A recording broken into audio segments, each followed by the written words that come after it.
This episode is brought to you by Prize Picks. It's the holiday season, the best time of year for sports. Bowl games, basketball matchup, playoff pushes. It's all happening at once. And while you and I are out here making decisions every day, what gifts to buy, what to eat, which games to watch, there's one place where it feels good to be right. Prize Picks, baby.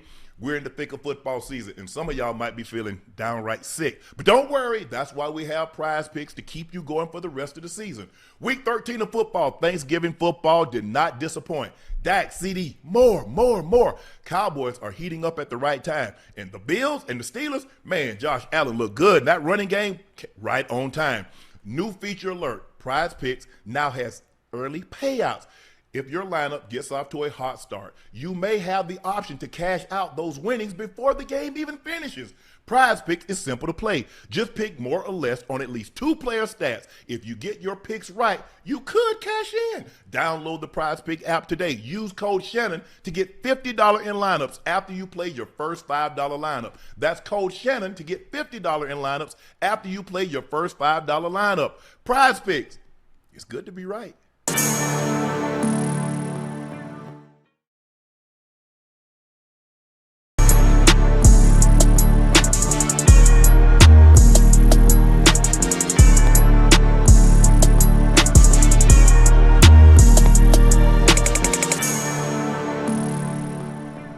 Hello, ladies and gentlemen, and thank you for joining us for another episode of Nightcap. I am your favorite Unc, Shannon Sharpe, and my partner and co-host, as normal, joins me every time we do Nightcap. He's Liberty City's own Bengals Ring of Fame honoree, a former Pro Bowler and an All-Pro. He's Chad Ochocinco Johnson, and the third member of the Big Three that joins us on Wednesday. Hopefully we can get him a little bit more once basketball season kicks off. Little Rock, Arkansas native, University of Arkansas alum, 7-time All-Star. Here he is, ladies and gentlemen, Mr. Ice O. Joe Johnson.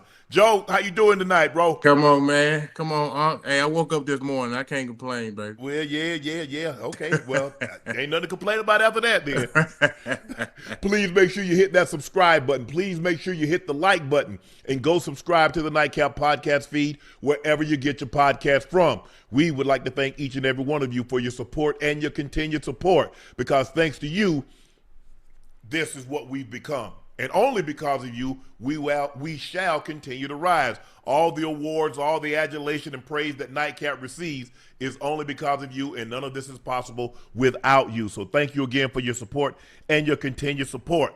Now, for those just trying to get a bottle of Shea by La Portier, if it's not in a state or city near you, you can order it online or just head over to LaPortierCognac.com to grab your bottle. This Friday, December 5th, we'll be at the Total Wines and More on 6885 Las Vegas Boulevard at 6 p.m. Come over, say hello to your favorite Unc, get your bottle of Shea, get it signed, let's have some conversation. We greatly appreciate you stopping by. It is the best tasting premium VSOP cognac on the market. Compare it against other VSOP cognacs, and I'm sure once you taste it, you'll see the smoothness, the taste. Hey, we're second to none. Please drink responsibly and stay safe. Please go follow my media company page on all of its platforms. That's Shay Media and my clothing company. That link is pinned into the chat. We have Alycia Baumgardner joining us a little bit later. But first, we start with basketball. But before we get into that, we want to thank each and every one of you. Today, we found out in the YouTube rankings, we're the number 13 podcast, not just of sports, but of all things. There are over 500 different podcasts that's on YouTube. We're number 13. 5,000.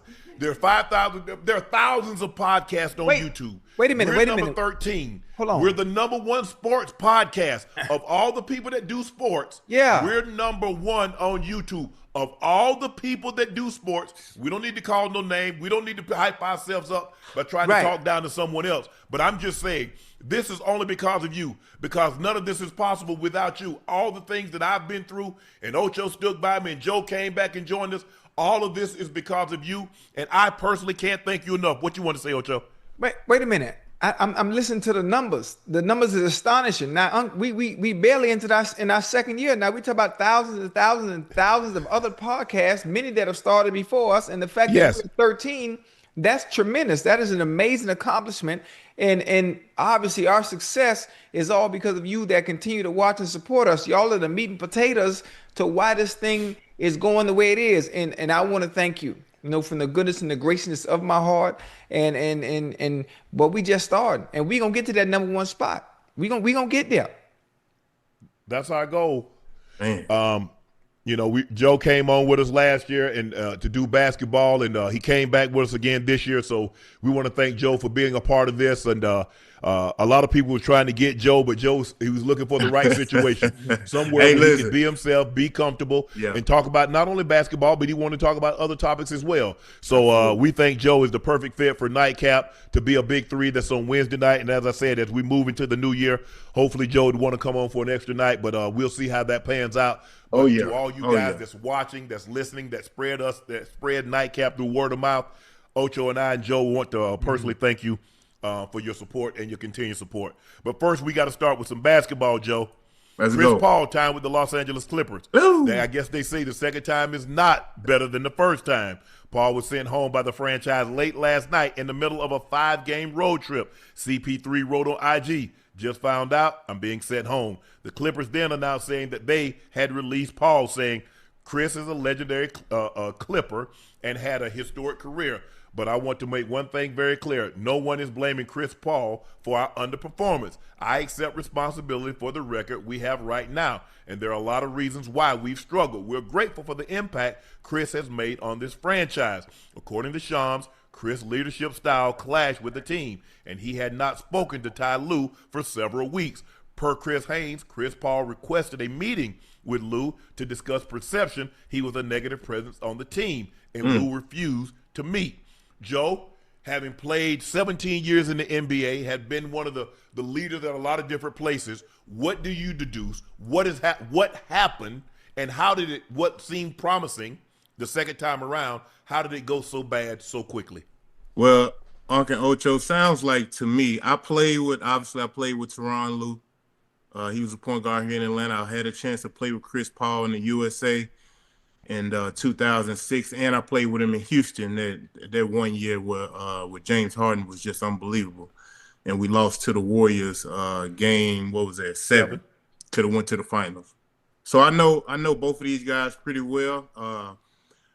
Chris Paul is a point guard, is very bullheaded. He is a natural leader. So if he sees something that he doesn't like or he don't think that's helping the team, man, he's obviously gonna voice that. He's gonna say something. He's just one of those guys who can't help it.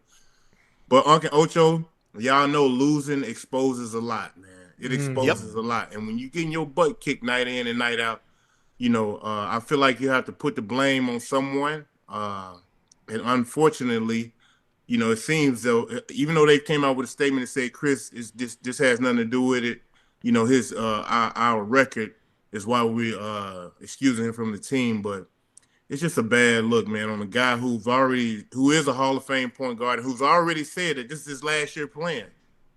You know what I mean? So it's like, what was so bad or egregious that he couldn't stick it out this full year? That's yet to be determined. Obviously, it'll take one of those guys to kind of speak on it, but it just seems like an unfortunate situation, man. Losing doesn't build character; it reveals character. Ooh. And what transpired? Let me tell you from a football perspective, and let me know what you think, Joe. Yeah. You see, Chris Paul has always been one of the 2 or 3 best guys on a team. Yeah. He's an All-NBA selection. He's an All-NBA defensive selection. He's one of the top 2 or 3 point guards year in and year out.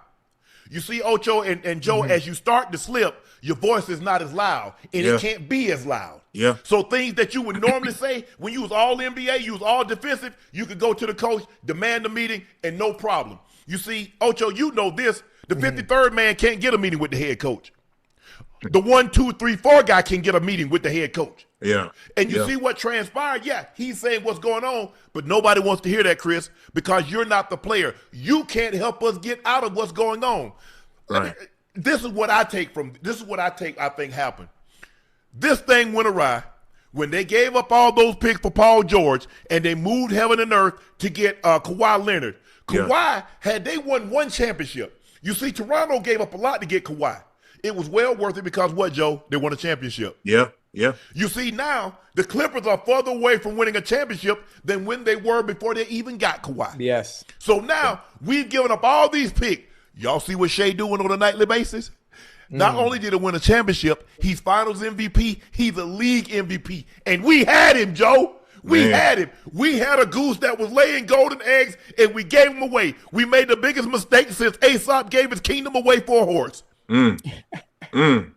That's what happens as you get old, and it happens to all of us.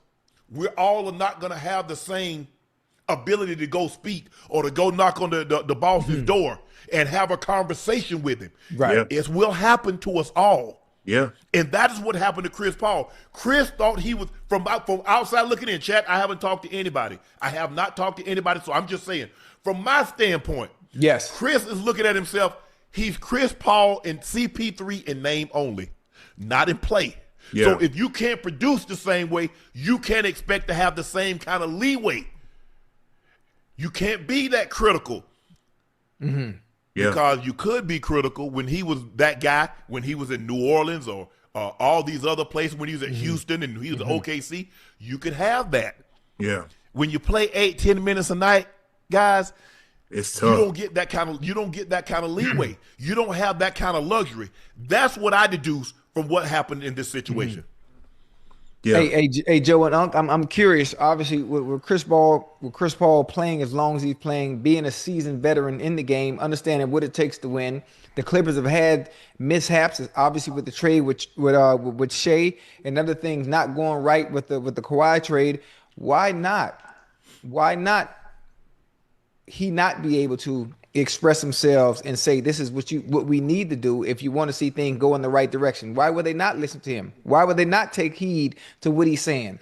Does management or do the people in positions of power have that much of ego? Are they that prideful to let someone that has put the kind of work that Chris Paul has done in the league itself and being successful, a Hall of Fame at that, they won't even not just listen? Ocho, it sounds more like of how the message is being delivered to me, if you ask me. Like, there's a way you can still lead. Although he's coming off the bench, he's trying to be that spark plug, that lead off the bench. You know, he can't help, to get a little emotional probably, throughout this course of the season, man. It's been a rough patch for the Clippers early. You know what I mean? I've watched them play numerous of times. So I know the frustration has set in. Like Unc say, when emotions is high, logic is low. You know what I mean? So they sat and had a meeting. He released the IG post at 3 a.m. and said they were sending him home. From my understanding, they was meeting up to that point. That's how long it took for them to kind of get an understanding. So it ain't just clear cut and dry that they just let him go. Like, it was more to the situation that'll probably never get out to the public. Right. Yeah. It was a situation, Ocho. Maybe there was certain. It's hard for me to believe this is an isolated incident. This is a one-time thing. Right. Maybe Chris, being the vocal leader everywhere he's been, was being vocal. Maybe he was being a little too vocal. Ocho, I'm sorry. A special teams guy is not going to say, Marvin, I need to talk to you. And Marvin opened his door. That's not happening. You could do that. Carson could do that. Vontaze Burfict could do that. You have to understand that in the pecking order, everybody doesn't. Bill Davis, my college coach, told me one time. He told the team one time. He said, "I'm gonna treat y'all all fair, but I'm not gonna treat you the same. Do with that, Chad. Do with that what you want. On the job, the boss might treat y'all all fair, but some of y'all say, well, he got favorite X, Y, and Z, but they don't treat you all the same. Kawhi get privileges. I remember Paul George and them had a conversation. That's what rubbed Pat Bam them the wrong way. Them guys come in late. We can't start practice. We can't take off on the bus. We can't take off on the plane. Yeah. Well, that's what happens when you're one of the two star players. You get listened to. When you're not the star player and you're not even playing 15, 20 minutes a night, it's hard. First of all, the guys are not going to listen to you the same, are they, Joe? No, they're not. You're not that guy. Ocho, how many times the special team guys say, come on, Ocho, let's go. You looking at him like, if you don't sit your ass down and get out my face, I ain't telling you what somebody told me. I'm telling you what I know. Absolutely. Absolutely. Yeah. Hey, Unc, at the same time, I know CP, he understands, like, okay, I got a great relationship with James Harden. I got a good relationship with Kawhi Leonard. He ain't if it's really something that wrong or something that's really messing with him, I'm sure he'll go to them and be like, hey, look, man, we got to go talk to the coach. We got to go talk to T. Lue. He'll go to James Harden. He'll go to Kawhi. We need to go talk to T. Lue about this situation, man. Hey, we got to be better here. We got to be better there. I just can't see him going over James Harden and Kawhi and then just going straight to the source, being like, hey, man, we got an XYZ. You know what I mean? Like, I think he has. I know he has more sense than that, and obviously his value and his say-so into this through those dudes, obviously it will be heard, a lot better as though it's just coming from him. So I'm not sure what really got him to this point, but like I said, man, I watched him play a few times, and it hasn't been pretty. Damn. The man getting DMPs, healthy scratches. It's only a matter of time. That is a prideful man. That man has played 21 NBA seasons, Joe. Like I said, he's a top 75 player all time. Yeah. Let that sink in for just a second, chat. Yeah. He's getting healthy DMPs. DMP, healthy scratch. DMP, healthy scratch. Not an injury, not coach's decision, healthy scratch. Mm-hmm. Yeah. So now it's telling you. Now, I don't know. Maybe, hey, y'all need to do this, y'all need to do that. Man, it's kind of hard to tell somebody something when you're not doing it or you can't help us do it. Yeah. Yeah. But this situation is bigger than Chris Paul because the Clippers right now, chat, and y'all know this and everybody that's listening to us know this. The Clippers are farther away from winning a championship right now than when they were before they got Kawhi. Yeah. Kawhi injuries has harmed this team, giving up all those draft picks. Do you know, Ocho? Yeah. That the OKC Thunder still get the Clippers #1 draft pick in 26? Mm-hmm. Think about that. All those picks they got, they built this roster. They built a team that's set for the next decade. Yeah. Thanks to the Clippers. Thanks to the Clippers. Yeah. They miss big time, Unc. This is more than a miss. I'm not sure I can think of another word, to definitively describe what the Clippers did when they let Shea go. And Joe, I asked Unc this earlier. Most of the time, if you can see, scouts and GMs, there's a visual where you can tell a player is special because certain players look better than other players, even if they're young and they just come into your team. You can already see the promise and the potential in them. So I asked Unc, well, how the hell they even let Shea get out the goddamn building anyway when he's as special as he is? You're not going to tell me, he's with the Clippers and he's like, you know what? I think we can do without this individual. And then all of a sudden he goes to Oklahoma and looks like he does now. One of the best in the league. Ocho. Maybe one, depending on who you goddamn ask, based on preference on the position and play you actually like. So Ocho. What the hell was the Clippers looking at? They didn't see this, bro. They nobody saw this. They knew he was gonna be special. They knew Shea was gonna be special. But Ocho, I promise you, they ain't see this, bro. They didn't see. I'm gonna be honest with you. I ain't see this. I thought he was a hell of a player, right? But the mega stardom that he's jumped himself into, the consistency that he plays with, and being reliable night in and night out with 30+ points a night. Obviously, they won a championship, looking like they gonna repeat. Man, they ain't seeing this. They ain't seeing it. Hey, man, them boys 21-1, man. Yes, 21-1. He couldn't be this. You know why he couldn't be this? Because he wasn't going to be #1 with Kawhi. You see, he's the unquestioned leader in OKC. Yeah. So now, if you bring Kawhi in, Kawhi got to get the ball. Yeah. Kawhi, no. And Kawhi let it be known, if you don't make this deal to get Paul George, I'm going to sign with the Lakers and Anthony Davis and LeBron James. And if you're the Clippers, you cannot allow that to happen because they already had LeBron. Now they got another superstar in Anthony Davis to pair with him, and you want them to get a third one? Hey, and not only that, Unc and Ocho, Kawhi and Paul George are 2 LA kids. They from California. So I'm sure they wanted to do anything they could to make that possible because I'm sure they thought they was going to win a title. Now, I think with Shea, with him being traded, it put a little more oomph in him to be a better player, to be a better leader. You know what I mean? Like, okay, they traded me. All right, bet. I'm going to show him. So I think a lot of that is kind of oozing him as well. And from getting traded, bro, you learn a lot about a lot of people and not only that, yourself. I think that helped catapult him into a star. Because he's like, all right, every year I'm gonna continue to get better and better and better. Next thing you know, now the MVP. Now we done won the championship. Now we're working on our second one. You never know how things play out if he stay in LA. You know, if he's complacent, if you know what I mean. It's just so many different variables that come into play. It's like, bro, ain't no way y'all could have seen this man was finna be. he could. He wouldn't have been what he is because he wouldn't have had the ball like he does. He has the ball. So you mean to tell me you're going to bring Kawhi in, give him all of that, make all those concessions, and you think you're going to turn that ball over to somebody else? It's not going to happen. Nah. It's not. Nah. And so now he was able to play free, Ocho. Look at everybody knows. Who's the number one guy on OKC? Shea. Okay. Yep. J-Dub. Okay. Chet. Everybody else falls in the line. Right. But there's only one. You gotta have a pecking order. You know, that was kind of what happened in OKC, wasn't it, Joe? Yeah. When Kevin Durant and Russ, you see? And James Harden. You see what happened? Yeah. Now, you have no issue. Ocho said, no. I was like, look here. It's like your girl said, look, you know there's a possibility. She said, but if you don't do what I ask, I'm going to move him in. I'm moving in with him. And we right next door to you. Right. That's what the Clippers was under the gun, Ocho. What choice did they have? Yeah. You got LeBron James. You got the biggest name in the NBA with the biggest franchise in the NBA, and they just got Anthony Davis. Yeah. Yeah. So now you have no choice to give him everything that he's asking for. I want this. I want that. I want this. Okay. And if you don't, he told him flat out, it's being reported that he told him flat out, if you don't get Paul George, I'm going to sign with the Lakers. Yeah. Yeah.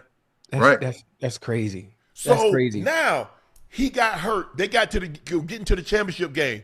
He get hurt. You remember that the game Ocho? Joe. They beat Utah. Yeah. If they got and then I think Kawhi they gets hurt. Yeah. They have remember that first game against Phoenix. Kawhi goes haywire. Yeah. He get hurt in that series. Yeah. Dang. That's the only reason why they lost that series, I think. If he wouldn't have got hurt in that Phoenix series, because Phoenix went on to the finals that year. Yes, they ended up losing to Milwaukee, but they had a 2-0 lead and then lost 4 straight. Yeah, so but I just think the thing is, for me, looking at it from the outside, looking from outside in, I'm not inside looking out. Being a player and an older player, I give you a prime example. What's going on in Pittsburgh, Ocho?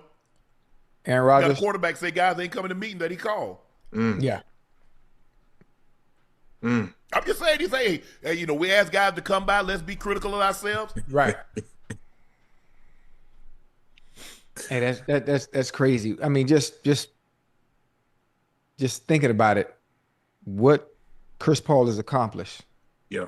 Being a part of that 75. How you say it? 75th anniversary team. 75th anniversary team. 75 greatest players to ever play. One of the 75 greatest players of all time. A definite Hall of Famer. Yep. Still doesn't have the weight, despite not being as valuable as he once was, where his word means nothing at this point. And that's crazy. I give you another example. Look at Tom Brady. Tom Brady was the oldest player in the locker room, but what was he doing, Ocho? Producing at an extremely high level. You see, Chris Paul wasn't producing at that level to have that kind of that megaphone voice. Yeah. You see, I'm just telling you how it goes. Yeah. And people say, well, what did it? No, but I was still producing at a high level. I was still right there. I was 1 or 2 on the team lead in yards and catches. So I was still producing at a high level. Chris Paul, a 12-time All-Star, 6-time Steel Champ, all-rookie defensive, 9-time All-Defensive, 75th anniversary team, 5-time assist champ, 11-time All-NBA, 2005-06 Rookie of the Year, 2012-13 All-Star Game MVP. So the resume, but you got to update that resume, Ocho. Yeah. When was the last time you saw? When the last time we saw him in the All-Star game, Joe? It's been a while. But he like second or third in the history of the game in assists, right? He might be. I think he's third. I think he's third behind Stockton and Kidd. Okay. That's crazy. It's funny. It's funny this happens all the time, just not in sports, in life in general. Okay, When he passed J Kidd. Yeah, So he's second now. Second, yeah. That's crazy. That's a hell of a feat, there, boy. Yes. Oh, that's crazy, boy. So But hold sometimes when on, you Joe. go Hold into a different Joe, hold on. you know, look, what you had accomplished at Atlanta. That's Atlanta. Yeah. But when you go into a different situation, you move very, very differently. Different situation you went into until you found out the landscape of the land. You just absolutely. can't be that same person. Yeah, you're right. Unless you that guy. LeBron James go to Miami. He tried to take a back seat. D-Wade said, bro, in order for us to do what we need to do, You got to be you. you got to be him. You got to be He you. goes back to Cleveland. It's a no-brainer. He takes over. Maybe that rubs some of the guys the wrong way. He goes to L.A. Well, he's the best player on the team. The best player on the team coming in, it's understood. What's understood doesn't need to be explained. But when you what? Not the first, not the second, not the third, not the fourth, not the fifth best. And another mistake they made. They keep making mistake after mistake, and they keep compounding it. You gave up a Norman Powell, who really should have been an all-star last year, for Bradley Beal. Bradley Beal done for the rest of the year. That boy averaging about. Oh, what? Hey, wait a minute. The season just started. It ended for him. It's over. He hurt him. I think he hurt his knee or something, but he done. Hip. I think it's his hip. Yeah. Hey, Norman Powell over there averaging about 24, 25 a game in Miami. Absolutely. That boy gonna be an all-star this Absolutely. year. Damn. Yeah. You see, when you make a mistake, Ocho, and you compound it, Yes. I'm trying to figure. Joe, help me understand this, Joe. They saw him in that situation in Phoenix. Book and KD. He couldn't be third fiddle. Right. You know what? He'll be a better third fiddle here behind Kawhi and James Harden. I think what the Clippers were thinking, Unc and Ocho, okay, we bring Bradley Beal over. He still got some youth in him. He's a little younger than Harden and Kawhi. Kawhi gonna miss a lot of games. We know that. We gonna need a guy who can step in and maybe score. Huh? I say a guy that can step in and score. Yeah, we're going to need a guy who can step in and give us 18 to 25 a night. I think that's what the Clippers were banking on. And obviously, due to injuries, man, he just ain't been able to Bradley Beal was never able to deliver that for the Clippers. So it put him in a tough bind. Harden has been playing great all year, but it's been hard because outside of Zubac, when Kawhi does play, he does give them great minutes, but they don't have no chemistry continuity. You can kind of see it when they play. You know what I mean? So, and it just hasn't worked this year for him, man. Damn. It hasn't. It hasn't. But Joe, I'm trying to figure out how do they expect somebody to get healthier as they get older? Look at Bradley Beal's history the last couple of years. He's been hurt. I know, Unc. They tried. They was optimistic. They tried to give him a try. It's like, hey, listen, okay. We understand that he ain't performed well in Phoenix, but we gonna give him another chance. Look, this chance we giving him, it ain't gonna really cost us nothing. On top of that, we try to bring in CP, because if not, then you got to pay Norman Powell max dollars to stay. You close to max dollars to stay. So I think they were trying to avoid that too. So yeah, they were trying to cut corners. And Powell has gotten better and better, and now you see him. When Tyler Hero was out, he was cooking. Him and Bam, he can take you off the dribble. He can spot up. He can shoot the three off the jump. I mean, and now they got Tyler Hero back. It's just been one thing after another for the Clippers, and unfortunately, I think that window has slammed shut with Kawhi, because Kawhi is never going to give you enough games, Joe. Yeah. To amount to anything, and then when you least he can't play back to backs. Yeah. And in the playoffs, you're playing every other day. Yeah. Especially so what you saying? After you get past game 3, it's time to blow it up. Get some draft capital. I don't know. You got how many more years? Because how many more years they got on Kawhi? Because they just gave Kawhi a new deal. Man, You gave Kawhi a new deal. You walked away from Paul George, which looks like a good thing now because they wanted to do a 3-year deal. Paul wanted that extra 4th year. Philly's going to be kicking their own self in the ass, but Philly's going to be kicking themselves in the ass with Joel Embiid also because he got damn near $200 million in the next 3 years coming. But look, go ahead. Philly ain't got a they got a I blow it up. I'm building around Maxey and Edgecombe. They got a decent problem because they got some young boys on their team in Philly who can go get it. When Embiid and Paul George ain't playing, they got some boys out there who will go get Maxey and Edgecombe. Yep, I enjoy watching them. Edgecombe.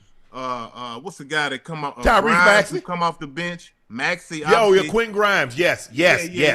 So nice. They got some promises. They got some promise over there. The Clippers gonna have to do something, man. I don't know what they gotta do. They gotta do something. Hey, what's the issue? I know Joel Embiid is his knee. His knee is bothering him. Yeah. With Paul George knee too? Yep. Yeah, I think he had a procedure, and I think he had a procedure right before the season started too, Ocho, which kind of set him out some more. Okay, and the thing is, you got 2 more years at damn near. I think he signed a 4-year, $212 million. Yeah. So you see what you're looking at, right, Ocho? Yeah. You're looking at about $50 million a year. Yeah. Joel Embiid got 3 years, almost $200 million.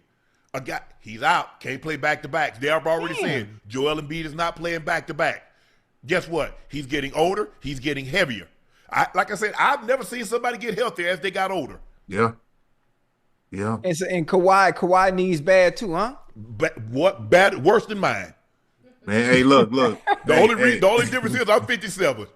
He's not even 37. A wise man once told me the older you get, man, the lighter you got to be to play this game. This is a young man's game. This was Pat Riley when I played in Miami, Ocho, for a couple months. Me and him sat down. He was like, Joe, the older you get, the lighter you have to be to play this game, man. This is a young man's game. Right. Ocho, remember I told you, as I started to get older in the league, I got lighter and lighter. Lighter and lighter. All of a sudden, it was 232. Then it was 231. Then it was 229. Then it was 28. Then it was 26. You see? Yes, sir. Hey, Uncle Ocho, I always tell people, man, the older that we get, the harder it is to play the games that we love because we have to work a lot harder than somebody who's younger. You know what I mean? Yes. Like as we age and you get in your 40s, your 50s, just to gear up for a basketball game, hey man, you can't be out there playing. You got to stretch, warm up. You got to make sure that body right before you put on that freeway. So I get it. You got to, Joe. You got to. 2 things need to happen, one or the other, and sometimes both. You got to work out harder and eat less. Sometimes you got to do both of them. No, you got to work out harder and eat less. Yeah. Can I do one or the other? Do I got to do both? Or BOFF, both. Right. No. Now listen, ain't no way around it. You got to do both. You have to eat. You have to eat less and work out harder. That's the way it goes. Like your training has. I tell my son this all the time. I know he's a lot younger, but I tell him, I say, man, your training has to be far harder than the game itself. Mm-hmm. You know what I mean? So when you do play, you can make it look easy. You know what I mean? If you training hard and going hard, sweating, you got your heart rate. Like, that's what you want, because when you touch the floor, the court, or the field, man, you want it to look easy, bro. Yeah. Joe, y'all did him bad tonight. You know, they're in Atlanta. Hawks fan erupted. Where's Chris Paul? Oh, man. Yeah, Where's Chris Paul? He's from right up the street, North Carolina. I bet there's a lot of people that see him play tonight. Yeah. Damn. Hey, I think they did a number on us tonight, too, didn't they? Huh? I think they did a number on the Hawks tonight. The Clippers did. I don't know. I know. Yeah, man, they got us 115-92. Damn. Man, Jalen Johnson been playing out his damn mind. He didn't play tonight. That was the problem. Oh, okay. Now it makes sense then. Yeah, that boy been he been balling. He gonna be an all-star this shit too.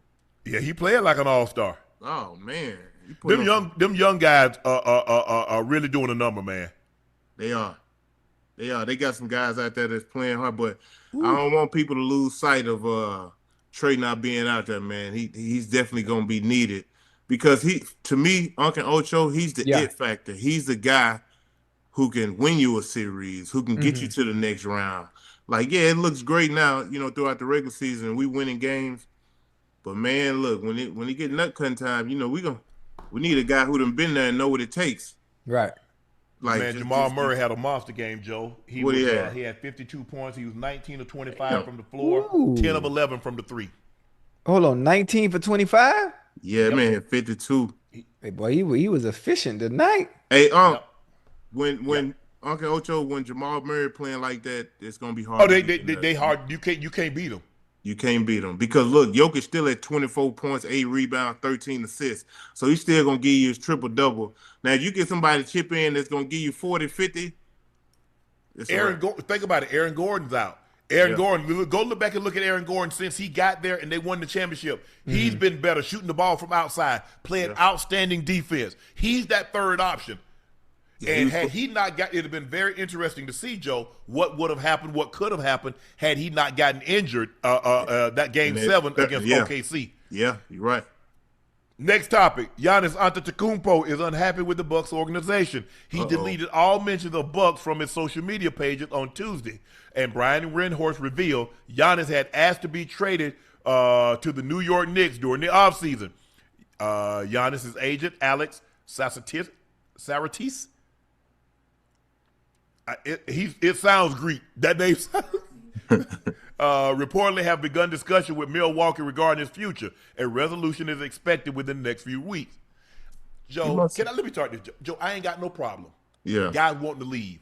But what I got a problem with guys doing is taking shots at guys when they leave. You know, I remember when Giannis said, I don't want to go somewhere else and team up with somebody else. I want them to come to Milwaukee. Yeah. Because, see, everybody was taking shots at LeBron when he went to Miami. Mm-hmm. Everybody. I ain't calling no name, but everybody had something to say. Yeah. And I be damn if everybody that has something to say, be careful.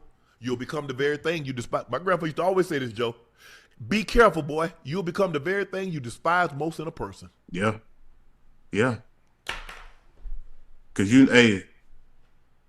know he won't. You hate a liar, you'll become one. You hate a thief, you'll become one. You hate a cheat, you'll become one. Be careful, boy. You'll become the very thing you despise the most in a person. Now look at him now. But Unc, he frustrated. What you think LeBron was?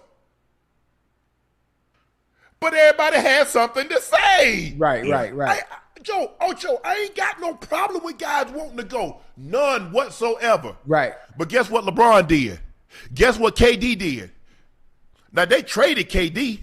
I don't know if KD wanted to go. LeBron played every last contract out. He was done with Cleveland. His contract had ended. He went to Miami. He gave Miami 4 years. He went back to Cleveland for 4 years. He's been in L.A. now 7, 8 years, played out every last contract. But everybody took their shots. I don't want to team up with somebody else. I want to be right here. Okay. Yeah. Wait, listen, you know what? Now he want to go to the Bucks. Now he want to go to Knicks. What's the Knicks got? Jalen Brunson, Karl Anthony Towns, Mikal Bridges, OG Anunoby, Mitchell Robinson. Now, obviously, you're going to have to give some of those guys up. But I be damn, Giannis. Hey, the funny thing about it is, Unc, it's easy to say all the right things when you're winning. It's easy to say all the right things when you're happy. That's the easy part, Joe. Yeah. Huh? Yeah. I mean, it's easy to smile and look at other people that you see bouncing around and doing things that, God damn it, doing things that you wouldn't do. Come on, Elgato. Doing things that you wouldn't do because I'm gonna just go to my laptop camera, man. I'm sick of turning this thing off and on. I know KD was not traded to the Warriors. KD was traded to Phoenix and was traded to the Rockets. So he was traded twice, chat. Yeah. Go ahead, Ocho. No, I was finished. I'm just saying. I mean, everyone, when things are convenient, when the opportunity you're in at that moment, you're happy. Well, God, yeah, you're gonna say everything under the sun when you see someone else doing something that you probably wouldn't do. Hey. But the minute things go sour for you, look bad, and inside your house starting to stink, what's the first thing you want to do? Oh man, I got to get up out of here. And you forget about everything you said about somebody else that was doing the exact same thing you ready to do.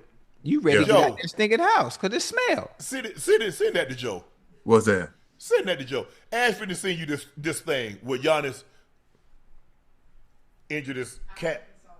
Did you see when Giannis injured his cat? He just went down. Ain't nothing wrong with him. He ain't played. Ocho, they won, but he didn't play but like 3-4 minutes. But I want you to see this, Joe. Tell me what you're thinking. Okay. It was a non-contact Hold on, what you trying to say, No, he just went down. He went I down. just, He I good. just want you to look at it, Joe. That's all I'm saying. I want you to look at it. Ain't nothing wrong with him. Hey, listen, but what happens? What happens when that girl on Instagram start taking them pictures down to her and her boyfriend? It's over. It's a wrap. It's over. It's a wrap. Ash says she sent it to you on IG. Okay, it's over. You know, and that's the thing. That's why you. Hey, look, y'all need to be. First of all, you need to be really, really locked in to start posting. Y'all date somebody. Y'all go out on one date and you already got him up. Mm-hmm. My heart, my rib, my backbone. God gave me everything I asked for. And a week later, I guess God took it back. Damn, why it ain't showing up? I can't. What's this on X? You see it on Twitter? Yes, you sent you a Twitter link on Instagram. Damn, it ain't showing up. Joe don't know how to work technology, huh? Oh, he worse than me, Ocho. Chill. Hey, look, I am about as bad as Unc though, for real. I'm trying to figure out when these guys be coming up with these injuries now. Everybody getting calf strains, Ocho, in the NFL, the NBA, MLB. I'm like, damn. Yeah, but don't nobody listen. You know what? Y'all I ain't made a paper mache. Listen, I ain't even finna say nothing, man. I ain't even finna say every time I say something, everybody laugh and tell me be quiet. Okay. Hold on. Hey, hold on. Because that's a non-contact injury, and it's just like, didn't nobody touch him. He just went.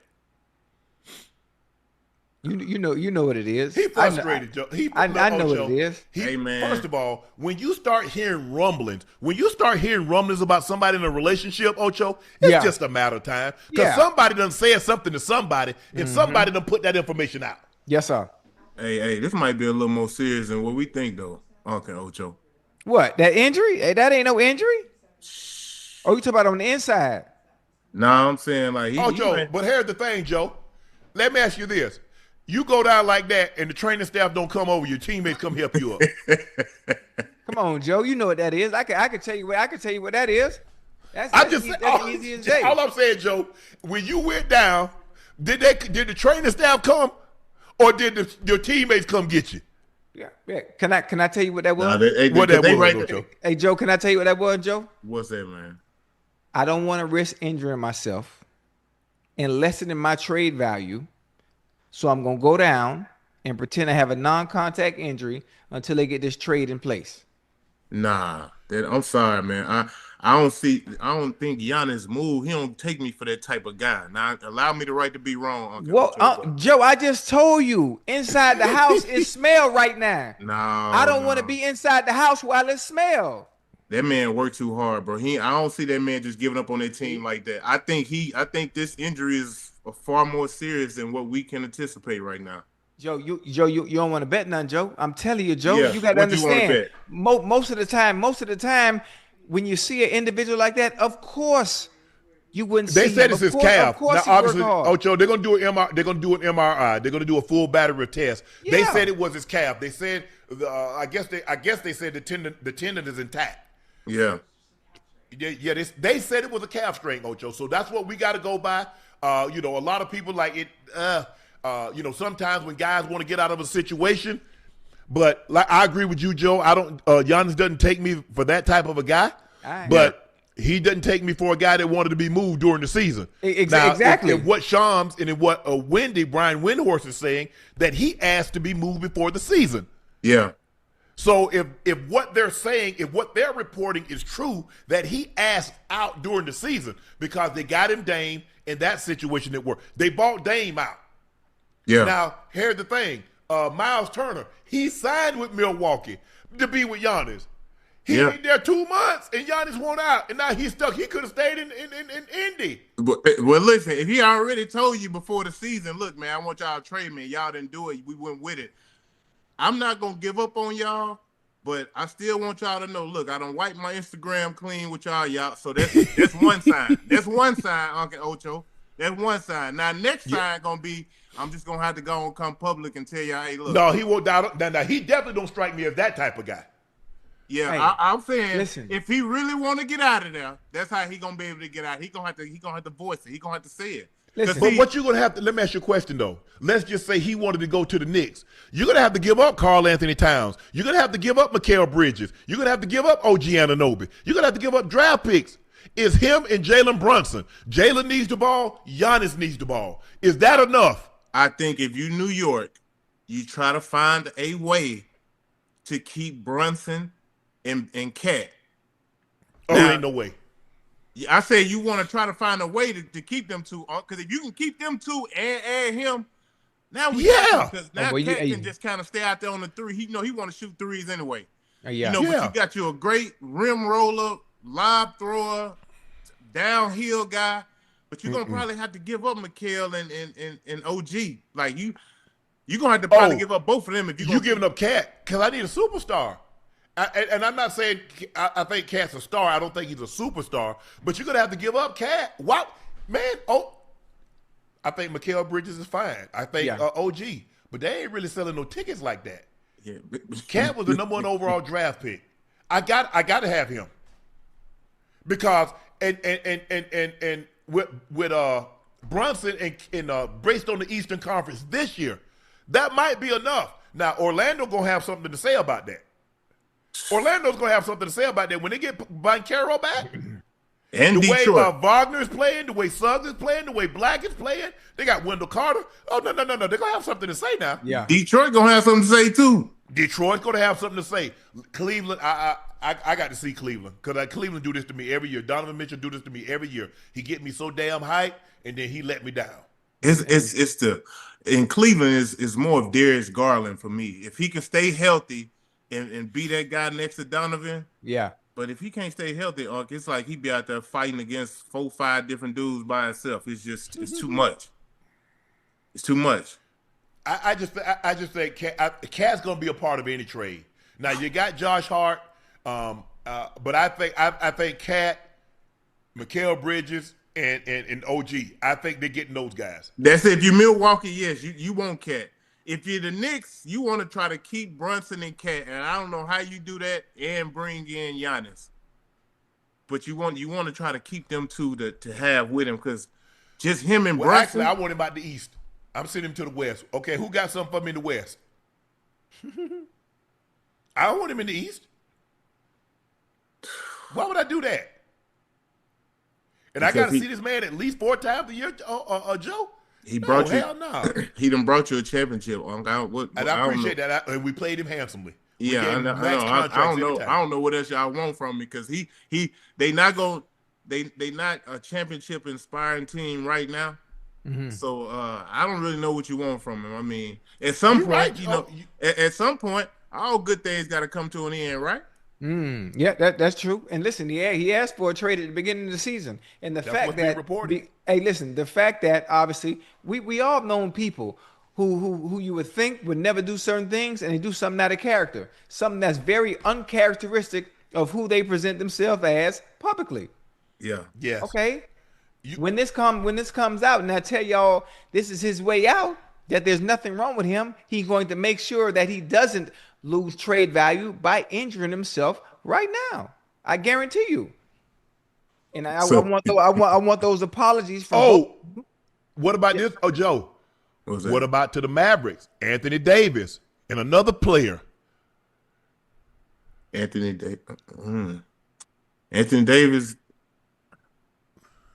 Klay Thompson, and a first-round pick. Milwaukee ain't taking that. Okay. Nah. If I'm Milwaukee, I ain't taking that. I'm sorry. Well, you won't. Hey, Joe, Ocho, you hear what he's saying? Yeah. But he want the Knicks to give up Bridges and OG and keep Cat. So Cat, Giannis, and Brunson. You gonna have to give up OG, Robinson, Mikal Bridges, some draft picks. They're gonna want Cat. I'm gonna tell you they're gonna want Cat. Yeah, I'm curious to see how this is gonna play out. They're gonna want Cat. This is interesting. They probably do want him on, but if I'm the Knicks, I'm trying, like, you know what, not to give him up. Right.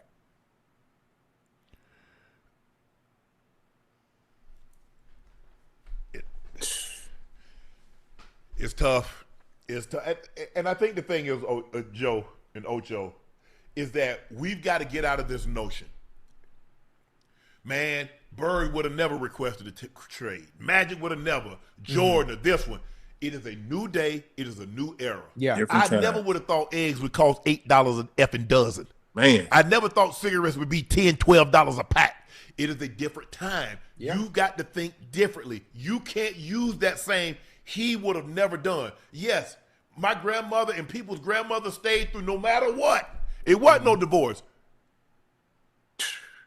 Now, hey, at the slightest, I'm out of here.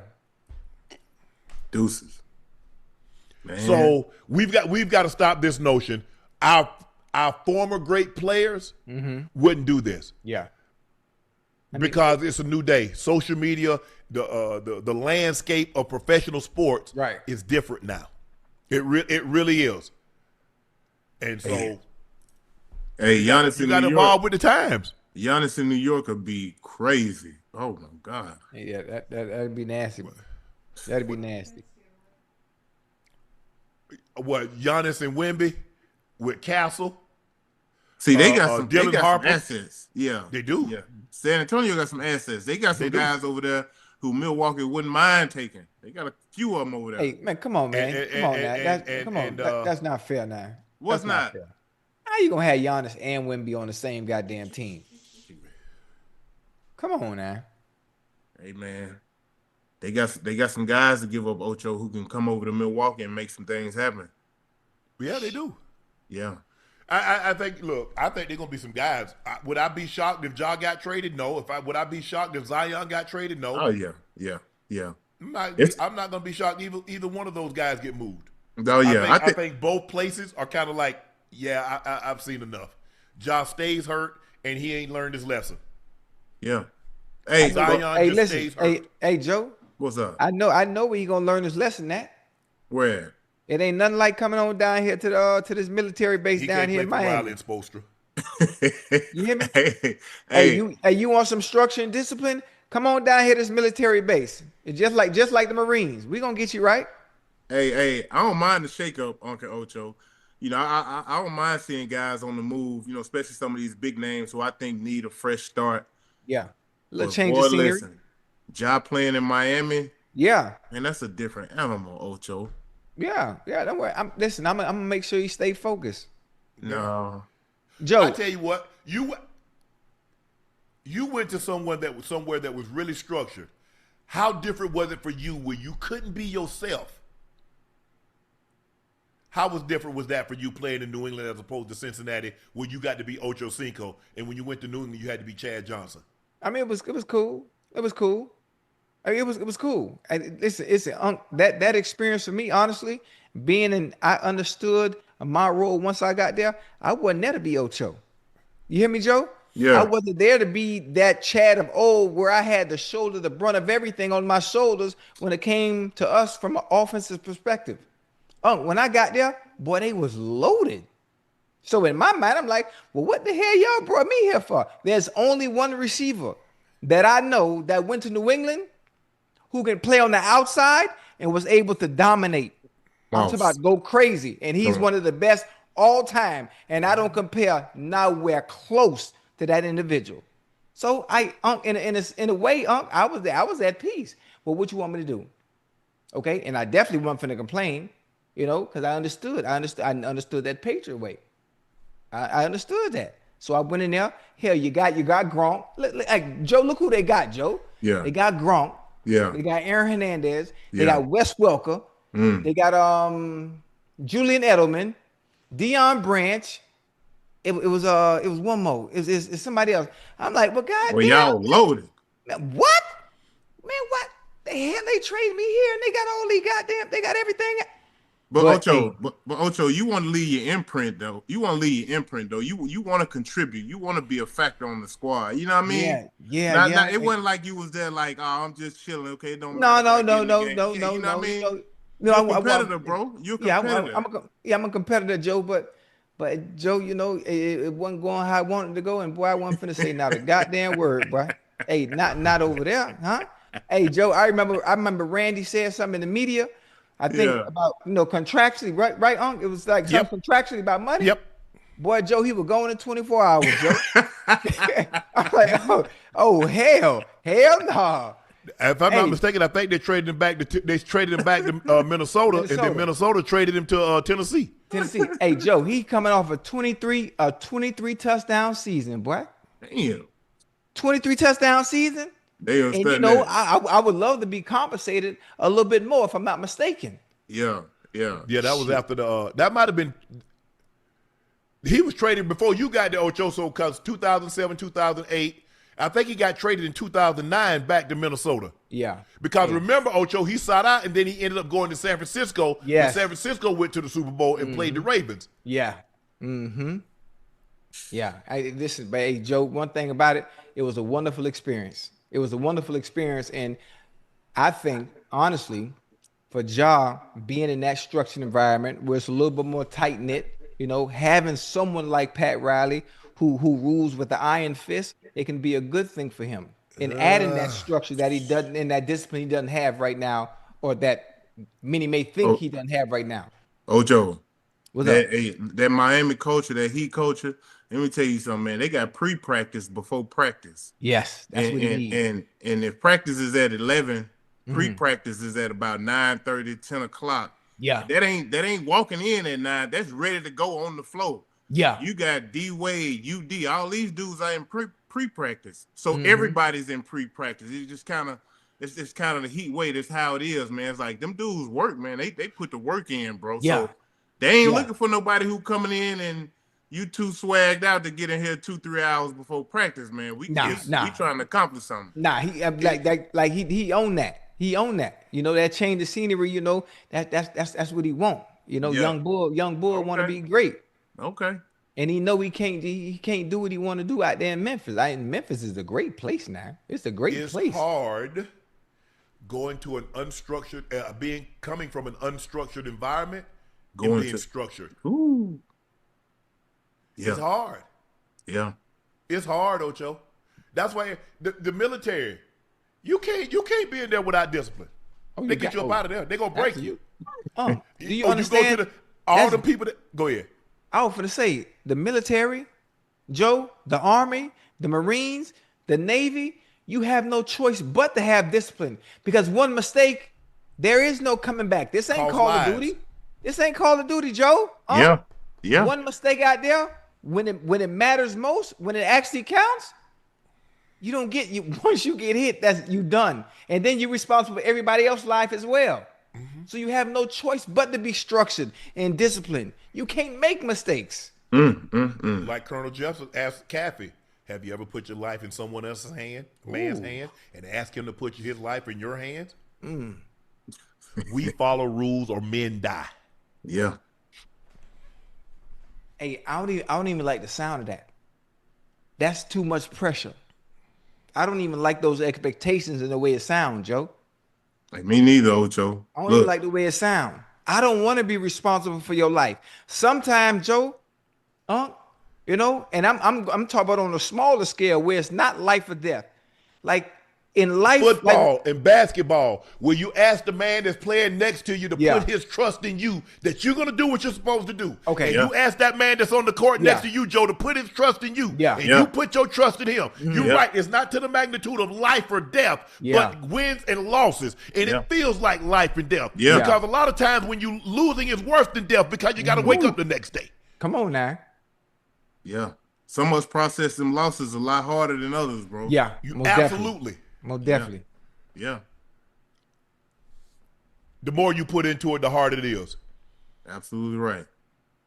We understand there are casualties, but I could have been to the military because I grew up very disciplined, very structured. So it'd have been nothing for me. You definitely could go. It'd have been nothing. You definitely could go. Because Barty Porter would have it any other way. No other way. Yeah. Hey, Joe. Now that on the topic, obviously keeping everything in the context and perspective. Talk about going to the military, Joe. You saw Full Metal Jacket? I have, but I can't really remember a lot of it. Yeah, with Private Pile. Private Day. I would have been Private Pile. Boy, you put me in the military. I'm Private Pile. I'm messing up. Hey, I'm. Did you see A Few Good Men? Hey, oh, that's a beautiful movie. When they ordered the Code Red. Yeah. The guy. Yeah. When hold up. Hey, Santiago. Santiago. You remember when Santiago kept messing up and they ordered the Code Red? He said, "You on damn right I did." Hey, he got to go. Yeah. Hey, listen. Because he told to go. him he had a greater responsibility than you could possibly fathom. Right. You weep for Santiago. You curse the Marines. You have that luxury. You have the luxury of not knowing what I know. Santiago's death, while tragic, probably saved lives by existing in grotesque and incomprehensible to you, saved lives. You don't want the truth because deep down in places that parties you don't talk about, you want me on that wall. You need me on that wall. We use words like honor, code, loyalty. We use these words of a backbone of a lifetime spent defending something. You use them as a punchline. I have at the time nor the inclination to explain myself to a man who rises and sleeps under the blanket of freedom that I provide and then questions the manner in which I provide it. Come on now. Whether you said thank you and went on your way or pick a weapon up and stand at post. Either way, I don't give a damn what you think you are entitled to. Yeah. Did you order the Code Red? I did my job. Did you order the Code Red? You damn right I did. Hey. So that's what you're up against. Hey, Unc Ocho. When I was in high school, I don't know about y'all, but you know they had an army people that set out. Yeah, ROTC. Yeah, they try to recruit you coming out of high school, right? Yeah, to join the army. So you know you got your homeboys. They'll sign you up without even telling you. So them people calling you out. Look, I got people calling my house. Is this Joe Johnson? Yes, this him. You know, trying to recruit me to come to the army. Boy, please, I ain't going to the army. Hey, look. I'm my mama's only child. I'm staying right. And then you wouldn't get Ocho, and then Joe, you wouldn't get drafted because you're the only son. Right. That's what I'm trying to tell you. I made sure I told him that. Really. But if you got a bunch of sons, oh well, your ass grass. You can get off my line with all this here, boy. What? Hey, that's crazy. Hey, Unc, I don't mean to go off topic, but you took theater. You took theater in the arts like me. No, I just. So how you know that whole line? I have an amazing ability to recall information. Okay. I've always had that ability.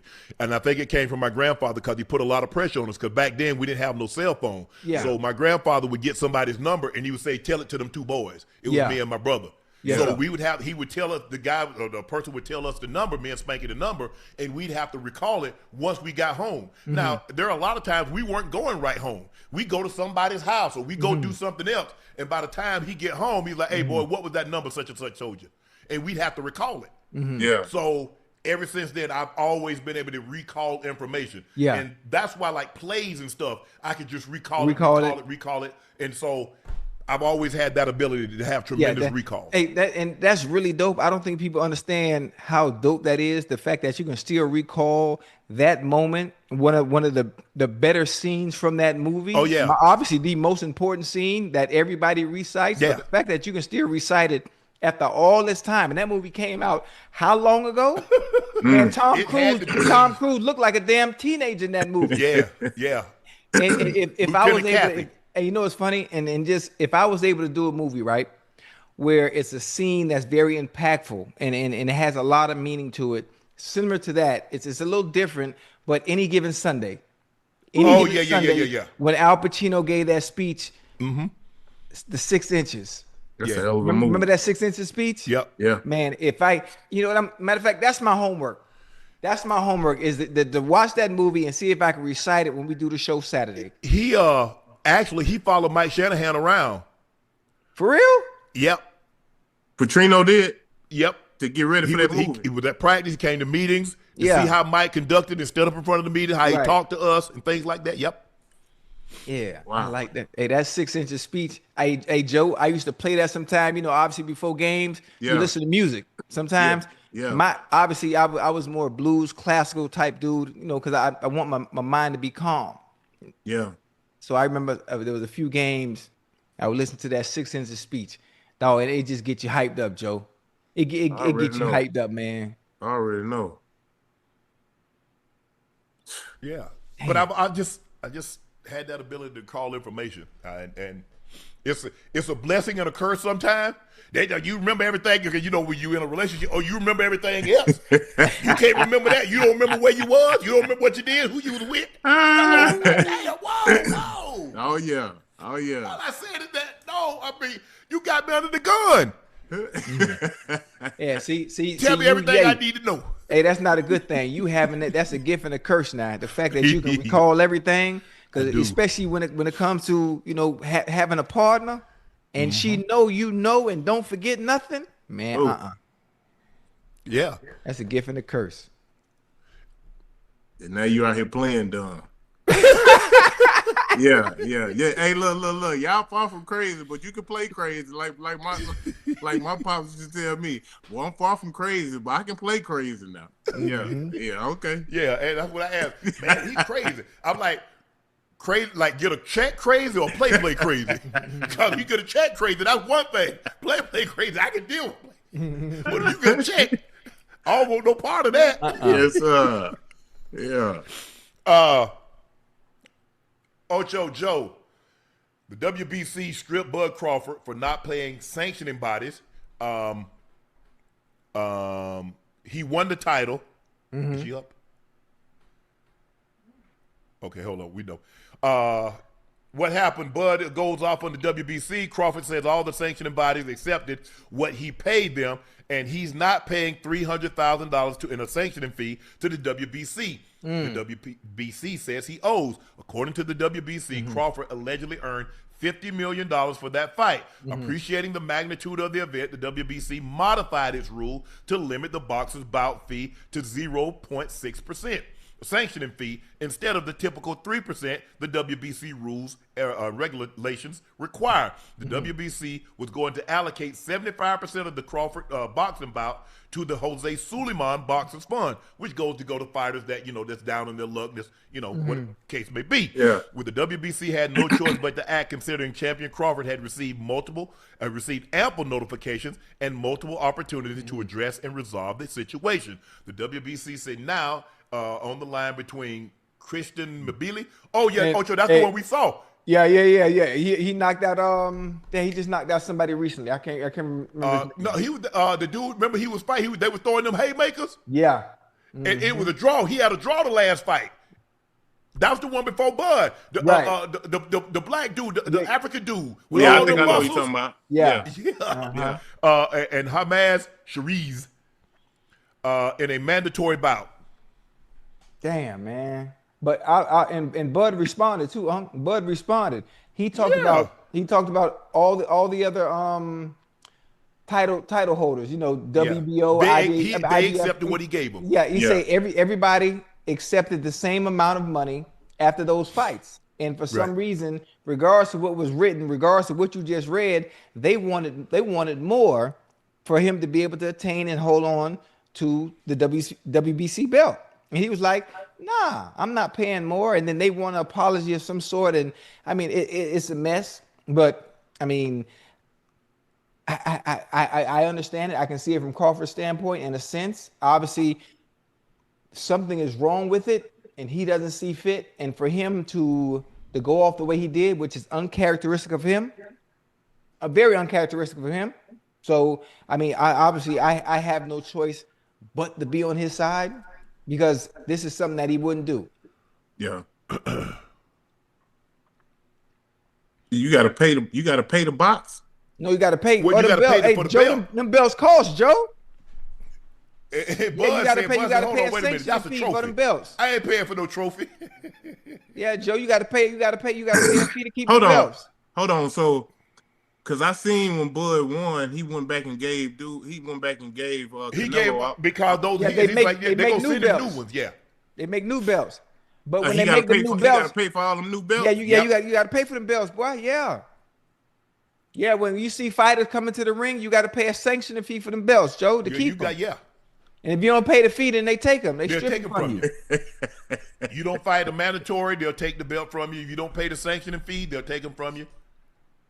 Yeah, that's crazy. I mean, listen, that's the game has always been that way. The game has always been that way, but he just didn't see. The game has always been funny style.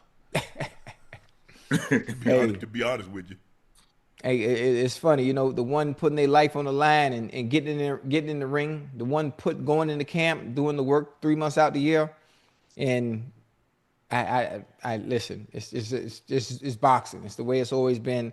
I guess he just didn't see fit to pay the amount that they wanted when everyone else agreed to the amount he paid for the other fees he's paid. He just wasn't willing to do so.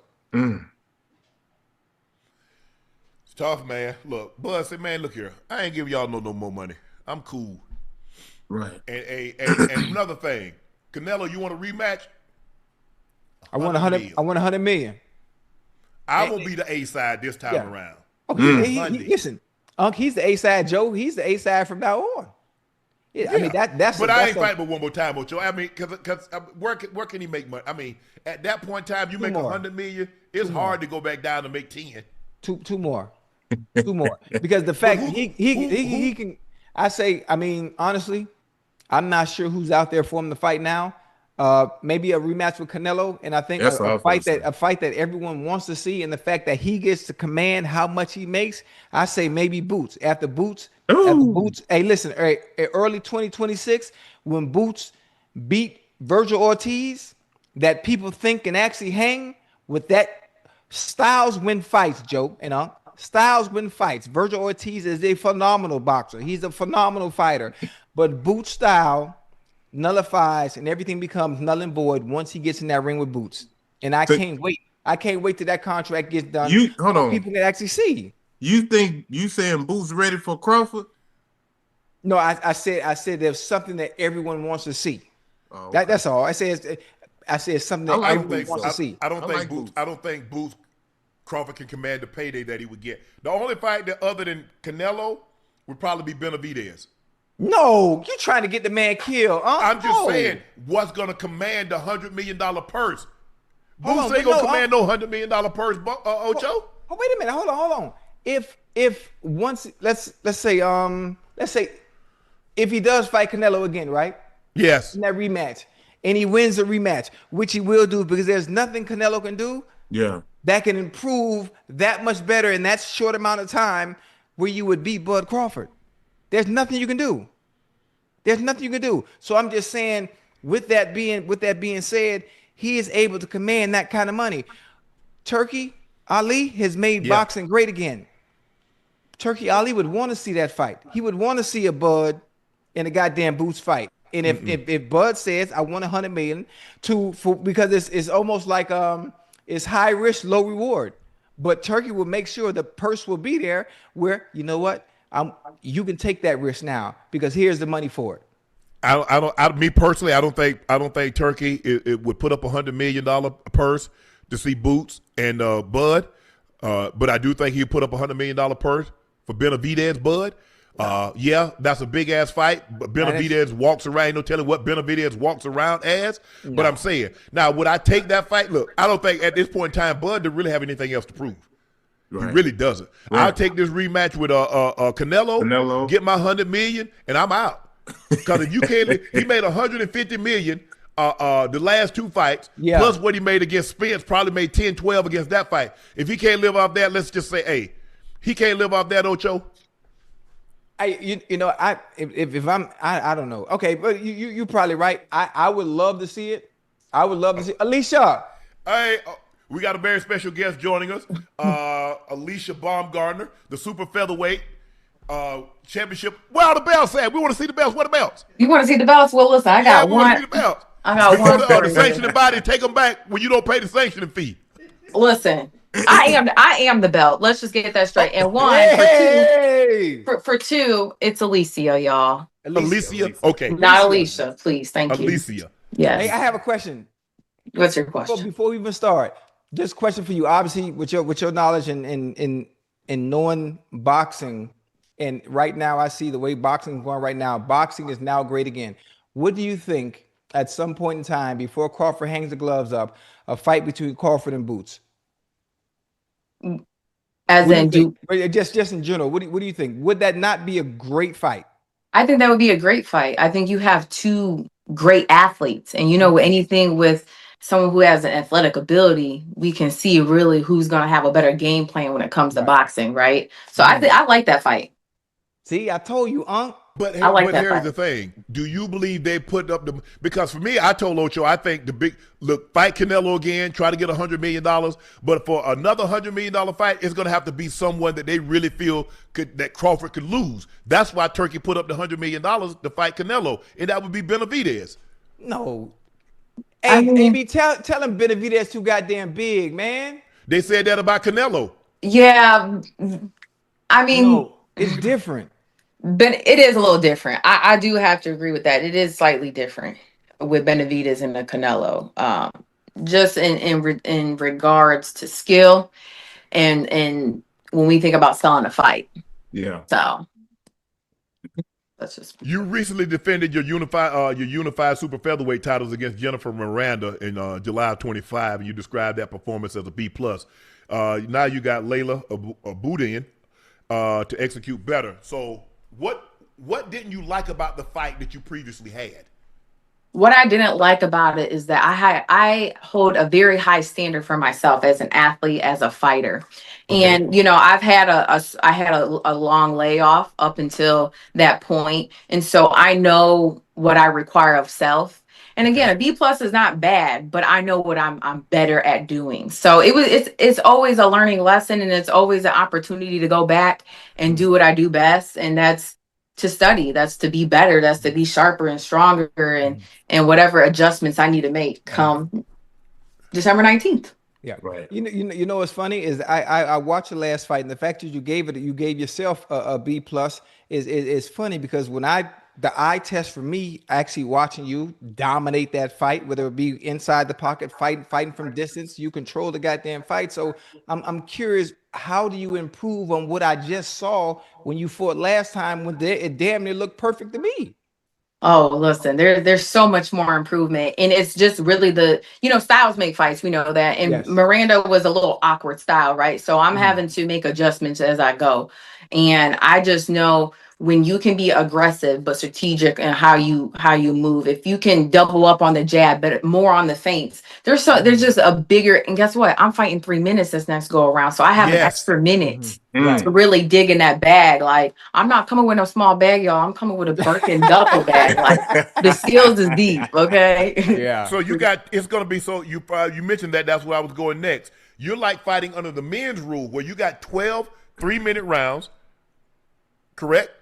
Correct. Yes. So 12 rounds, 3 minutes. This is a standard for men's boxing. Yes. They asked me, Alycia, do you want to do it? I said, bet, let's do it. I'm all for accepting a challenge. And again, the fact that I have an extra minute to really dig in my bag of tools, y'all listen, y'all going to be glued to the TV. Yeah, and you know what? The fact that you're doing 3 minutes now, obviously 12 rounds, does that change the way you prepare as far as camp is concerned? Do you train a different way now? Yeah, I listen. The training has always been aggressive, but for this one, it's more strategic, right?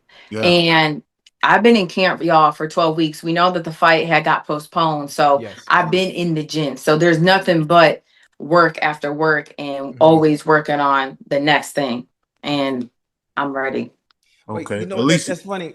Hey, I've got one more question. How do you what's the word I'm looking for?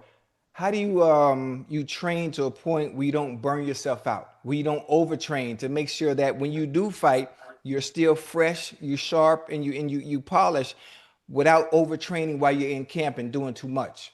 Yeah, I think it's important to know who you are as a fighter. Mentally, it could be a little draining. So if I go in the gym, I say, Derek, I'm having a little mental day because, we've been doing this thing. Okay, we may do some film study. We may just work on the bag. We may just do mitts.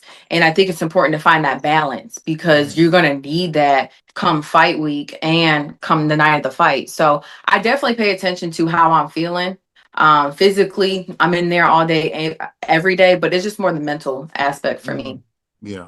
Alycia, your conditioning is pretty elite, right? What's a part of your training or nutrition that you enjoy doing that people will probably be shocked to know? Y'all gotta know I stay in the gym because I like to stay in the gym. So that's one thing. Like I like to stay fit. Fitness Right. is what I do. And I have a chef for this camp. So I'm always making sure that I'm eating the right foods. Okay. It's performance based, y'all. So Oh if I yeah. can get the Yes, better absolutely. advantage on how I eat, the water I'm drinking every day, Yeah. and what I'm putting into my body, I want to have the best performance. So I'm making sure that, everything is aligning, and I'm staying. It's a lifestyle. I do this Right. like what Absolutely. I Because do. you Absolutely. said, go ahead, Joe. Go ahead. Finish up your question. Now, like even on days, even when you know you don't have a fight coming up in the next 6 to 8 months, you know what I Mhm. mean?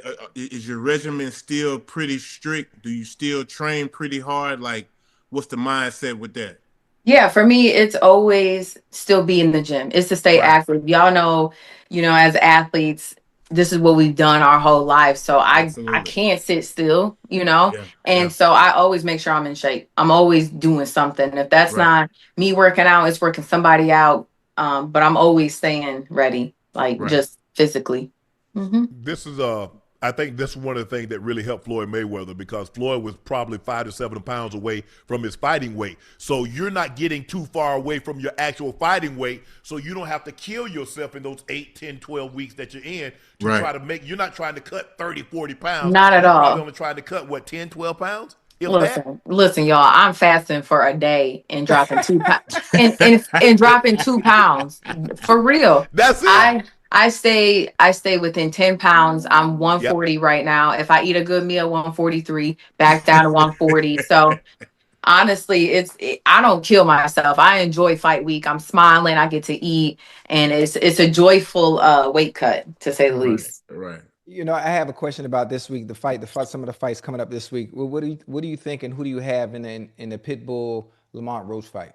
I love that fight. I like that fight because of one, they're both, we know Pitbull's aggressive. He coming forward, Very. but he's been neutralized already. So I want to see how disciplined can Lamont be for 12 rounds straight to use his jab, to use his skill. I think he has better skill than Pitbull. So Yes. if he can utilize his jab, his movements like we saw with him and Javante, and how Pitbull has already kind of exposed himself, Yeah. I Yeah. think we see a winner, and that's Lamont.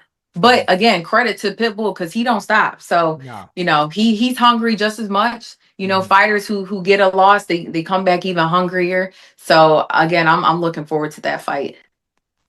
I Mm. You like. have to describe yourself as both a beast in the ring and a beauty outside the ring. I'm looking at your aesthetically. I'm like, why did you decide to fight? What made you push you in this, of all, maybe basketball, maybe tennis, maybe track and field, where you can be glamorized? I'm like, boxing? To get punched Listen, in the face? I like it. It's so funny to be a beauty and a beast is to be a warrior, to fight for everything that I've been fighting for as a young girl, and to be a woman, to walk with favor and presence and purpose. And it's so important that you can find this balance. It's a duality, right? Yes. And the best part, I don't have to choose, y'all. I embody both. And Mm. so when I'm hitting you like a welterweight and dropping you and doing what I gotta do, Bop, yeah, bop, bop, bop. meek, meek, meek, and I'm stepping outside the ring, and I'm Yeah. a model. I put, do my hair, my makeup, put a Hair and dress on. heels? The heels, listen, it's a duality, and I love to embody both, and I love that I can be a fighter and fight for the things that I love, and to Mm. really showcase what it is to be that beauty and that beast. When you talk about being that beauty and that beast and fighting for the things you love, something that you've done since you were young, obviously, I'm sure maybe as a child growing up, you always wanted to be a fighter or a boxer. How long do you see yourself doing this? Listen, baby, it's embedded, okay, for Mm. one, and two. I see myself doing it till I can't no more. It's instilled. It's been instilled, and this is a gift that the Lord has blessed me with. So it's my duty to make sure that I give it my all in the time to be an active athlete and to be an active woman fighter. To be on the biggest stage come December 19th is a dream, and it's really showcasing how two worlds can coexist and how men and women it's not a comparison, it's a standard to be to have greatness, to be great. And I get to show that. What advice would you give young girls that you wish someone had given you when you was younger? What advice would you give young ladies?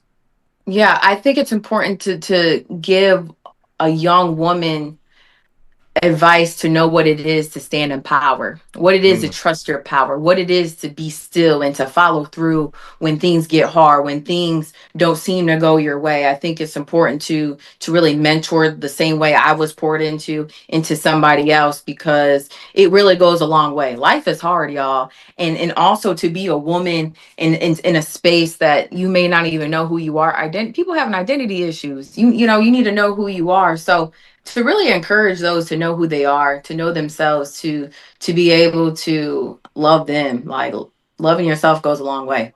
Knowing who you are, for sure. You're a fighter. You mentioned your model. Outside of that, is there anything? Do you want to do media? Is there anything that you do outside of those two things, or anything that you would like to do outside of those two things? Listen, the road is open for whatever is ahead. I love media. I love talking. I think it's important to be in different spaces. Y'all know we got one of the greatest games tomorrow, the Cowboys versus the Lions. Okay, Hold on, you a Cowboys or a Lions fan? Listen, I gotta give it to you like this. Okay, the Eagles, I love that they have the champion mindset, and they did that, showed that.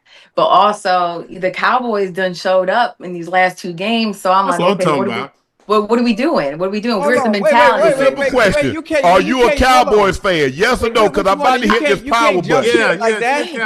Yes, I'm a Cowboys fan. I'm in Dallas, y'all. Of course, I'm a Cowboys fan. Ah, man. No. I'm a fan. I'm a fan of the winners team. Hello. I'm a fan. I'm a fan when people win, baby. Like, no, I know. AB, you can't do that. Who are you a fan of before they were winning? Like, who is your team? Ocho, she Honestly, don't remember them winning. Listen, I still am a Lions fan. When I lived in Detroit, I seen the Lions go from here to be the underdog, to being the top dog, and really showing out every game. I'm like, yo, that's the Lions. That's that Detroit hunger that they got, right? And then, you know, I left Detroit, came to Dallas, and, you know, the atmosphere of being in Dallas and what the Cowboys represent, I think it still shows just the grit that they still want to be that team like they were years ago, right? Yeah. So wait, AB, you can't switch allegiance like that just because you relocated somewhere else now. I know that. Listen, everybody's like, you need to pick a side. I say, I understand that, but you know, I picked the winner side. You know, I'm a champion. That's front in running. other worlds. That ain't no picking that's front running. That's not fair. Unc and Ocho, boy, y'all gotta take them hater jackets off, boy. They don't look no. good. Hey, Joe, I'm not hating. I'm just saying. What she said, Ocho. What you want her to do? That's what you're going for. That's what you're going for. That's her thing. What you want her to change? So, let me ask you, Alycia, where are you originally from? I'm from Fremont, Ohio. Okay. Which is so you should be a Browns or a Bengals fan. No, you're a Bengals fan. I'm definitely I'm definitely a Michigan fan. Charles Woodson's from my hometown, so it kind of falls into that. I know I'm all over the place, but that's okay because I can be. Okay. You are right. I can be. Don't worry about be. I come from a small country town in Ohio, and so being in a city like Michigan, you know, I always been a Michigan fan, so you know, I'm like, you know, I like this. You know, Ohio State. I mean, shout out to them, they just won. I get that, but you know, she that type. You know what? She gonna show up wanting one team to win, the other team score first. Yeah, I'm for that team right there. Yeah, let's go. Nah. I'm gonna stick to my side. Okay. You know what? To go back to boxing, I have one more. Obviously, AB, you know how much I love boxing. Obviously, that's why I keep asking these goddamn questions. And I don't mean to put the carriage before the horse, but December 19th, I already know what it's gonna look like. I already know what you're gonna do. I understand your style. I've seen the young lady that you're fighting. I don't mean to put the goddamn character before the horse, but if you were to want to fight someone else, if you were to have a name that you want to see after this victory, because I'm telling you what's going to happen December 19th, is there anybody out there that you want to fight after this one? I would love to fight Katie Taylor. Oh, I would okay. love to fight Katie Taylor. Katie Taylor is a pedigree of a fighter. No, Yes. let me not say that, of a boxer. And because I have skills like a boxer, you will see a boxing that's best. so high class Yes. and so Yes. high level Yes. that you will appreciate. You would think, you wouldn't even say two women are fighting. You would just Right. enjoy the boxing aspect, right? And I think, you know, Katie has done a lot for the sport, has changed the game, and I would love a fight with her. Ooh, that's a good one. Those fights with Sariano was unbelievable. I know. They went down to the wire. I thought the first fight, I thought she had it out of there, but hey, Taylor dug deep. Yeah. She dug deep. She dug deep, and I respect a that. couple more boxing questions. You saw where the WBC stripped Bud of the title because he wouldn't pay the sanctioning fees. You got stripped of your title because they like the women fighting 12 rounds at 3 minutes each. Nah, we're not a part of that. So are you okay with this? You know, like anything, we make the belt. The belt don't make us. Come on now. And it's important that, we worked very hard to get to a space where we can say we're undisputed and we are a world champion, but it does not, it will not take away from the fact that you can't say I did that.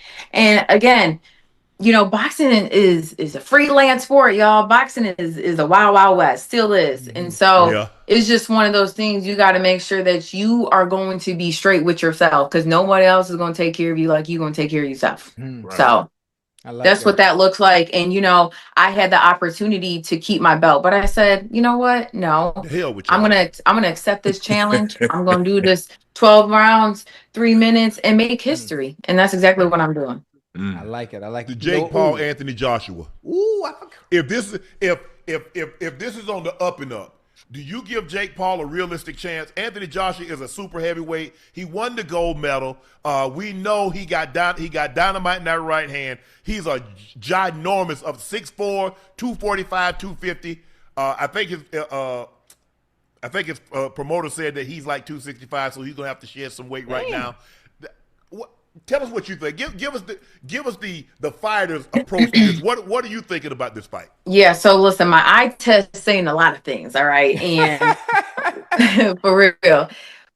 Listen, this is so cliche to say, but any fighter has a chance, right? We've seen Jake Paul knock people out, and we've seen Anthony Joshua knock people out. They both have a punching chance, right? Yeah. Who's going to have a better game plan? That's the question, right? You have a height difference, you have a weight difference, but again, I have to give credit where credit's due. Jake has been able to train with some quality trainers from Detroit that I know, and he's been able to progress in a way that a lot of people haven't, that people still don't believe in. So this is an opportunity for Jake to really showcase some real skill and a real game plan to beat Anthony Joshua. But then on the other hand, I respect Anthony Joshua, who is also a heavyweight champion, who is also saying, you know what, you really playing it crazy. I'm about to show you what real boxing is about, right? Because there's still this, is it real? Is it not? It's real.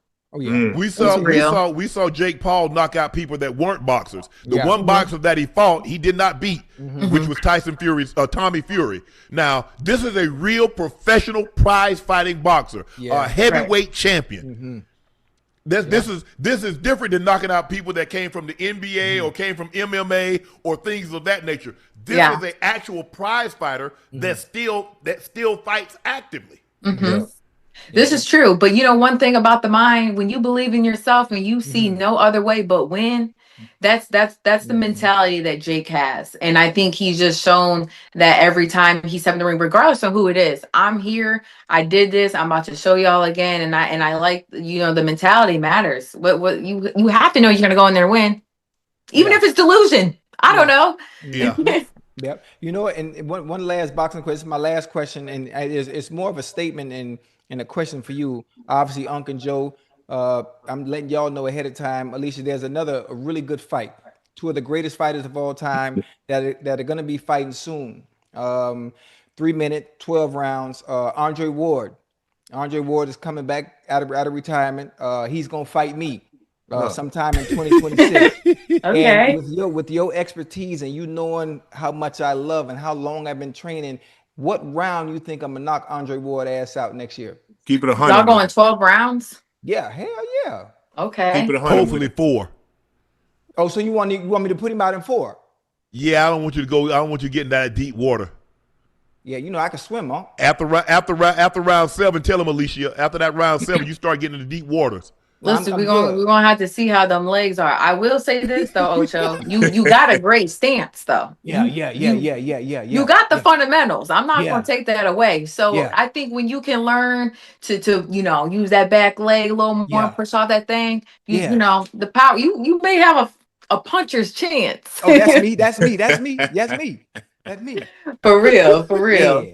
Yeah. Well, good luck on the night, team, Alycia. Thank you for joining us. We really appreciate you taking thank time you. out to stop by Nightcap. I'm sure our chat really appreciate you stopping by. Best of luck. And when you win, I don't know if she got a belt. If she got a belt, take that belt, come back and show it to us, because we ain't see no belts tonight. Listen, I got all the belts, sir. Yeah. Like I said, I got all the belts. I am the belt. But yes, you will see. Thank you very much. I Thank appreciate you. your time. Good luck, and we'll see you down the road. Yeah. Alycia Baumgardner joining us tonight. She's fighting on the 19th. Make sure you check that fight out. Hey, Joe. What's up? Hey, I'm finna beat the shit out of Andre Ward, boy. I hope hey Dre, I hope you see this, Dre. You got to get past Debo first. I love you like a brother, but boy, it's going down, boy. Hey, boy, you writing a lot of checks, Ocho. Huh? You writing a lot of checks. It's one thing about my checks, they gonna bounce. I know. Hey guys, check this out. Odell Beckham tweeted, presumably, I guess it said us. Boy, you can't say nothing in the world nowadays. That's why I've been in my own lane, my own world, and put it the way. People love to take ish out of context to rationalize a statement in their own head that makes sense to them. What a world. Video came out today of Odell selling game-worn chrome heart cleats for $50K. Yeah. Yeah, hey, Unc, remember when you were telling me the story, Unc? And Yeah. I said I thought he was giving perspective and context on how difficult it is to be able to manage money. I didn't really think he was talking about himself. No, but Ocho, if you got Ocho, what's difficult about managing 60 million liquid? Hold on, whoa, what's difficult? The percentage of athletes, NBA, NFL, MLB, is damn near 90% now. So I mean, it's difficult. That's why I thought because the first thing when he said it and gave context and perspective on how difficult it is, I thought he was meaning in general, not specifically talking about himself. That's all. But go ahead. But I get what he's saying. Yes, sir. But you're spending, first of all, $4 million in yearly expenses. Yes, sir. Your home, family home, X, Y, and Z. Yes. Well, first of all, to spend that, you need to make at least $10 million. Right. Because depending on where you are. Now, if you're in a state that takes 50%, now if you're in Las Vegas, you're in Nevada, you're in Texas, you're in Florida. I think Ohio has no state income tax. I think Arizona is like 2%. So if you're in one of those states, so it's going to take about $10 million to do that, to have that kind of lifestyle. Right. Now, what happens is, Ocho, is that you still try to maintain that lifestyle, Joe, when you're not bringing in $10 million and you're still spending out that kind of money going out. Right. That's why they go out. That's why you see guys go belly up, Ocho, is that you don't change your spending habits. Right. It's the same way if you're an athlete, you eat whatever you want, you work out. Now all of a sudden you're not an athlete and you still eat whatever you want. Now all of a sudden DBs look like D linemen. That's what happens with money. Hey, Unc, think about what you just said. Hey, Joe, think about what you just said, right? Think about what Unc just said real quick, right? Is you live in a lifestyle when the money's coming in fast. Right. You become accustomed to that lifestyle. That lifestyle actually becomes your image and it becomes an identity. Yeah. So once you stop playing the transition to be able to stop and have the discipline to be able to cut it off, It's a lot to be harder. able to become a minimalist, almost in a sense, it's almost impossible. It's hard. Because you always want to maintain that lifestyle and that image. Because what's the first thing everybody that you're trying to goddamn impress gonna say? Oh, he ain't got it no more. Oh, he And the broke. first time, Ocho, you ain't got a new car, man. Hey, he must be doing bad. Oh, yeah, he's doing Right. bad. Right. God, man, you know, hey, you should see him with a new whip every other year. Hey, Joe and Unc. One thing about it, boy, I learned early. I did not want to try to keep up with the Joneses. I did not want to keep. Hey, it Joe, ain't and worth it. Joe, I did it when I was making the bulk of my money, Joe. Joe, Yeah. I came in the NFL already cheap as hell. I didn't care about people making fun of me. I didn't care about certain types of women not wanting to date me because they know, he ain't paying nothing. He not, you ain't getting nothing. Right, That's okay. Because Right. I understand dealing with you is nothing but a liability anyway. Right. I Right. got the table and the legs you got ain't gonna hold it up. Hello. So you understand it. You play the game, Joe. It's Yeah. all a game. And the better you learn to play the game, the longer you will be able to be without. Yeah. It's okay. But Yeah, you can have that. so many of us, so many of us are so caught up in looking like we fucking got it. Like everybody want to be rich. Everybody want to look like they like shit. No, that's not reality. Social media has us fooled. It has all of us fooled. They ain't got me fooled. they ain't got me fooled because I know damn well I do okay, and I ain't living like that. No. I ain't got it like that. Right. Hey, right. you know what's scary, Joe? Joe, this is the scary part, and this is for men and women. When it comes to the people that try to maintain that lifestyle, and they don't make the kind of money to continue that lifestyle, especially if you don't play sports. Yeah. If you don't play sports and you and all this flashy shit, that means you're willing to do anything to maintain that image. Well, if you're in the That sport, in itself is dangerous, Joe. Yeah.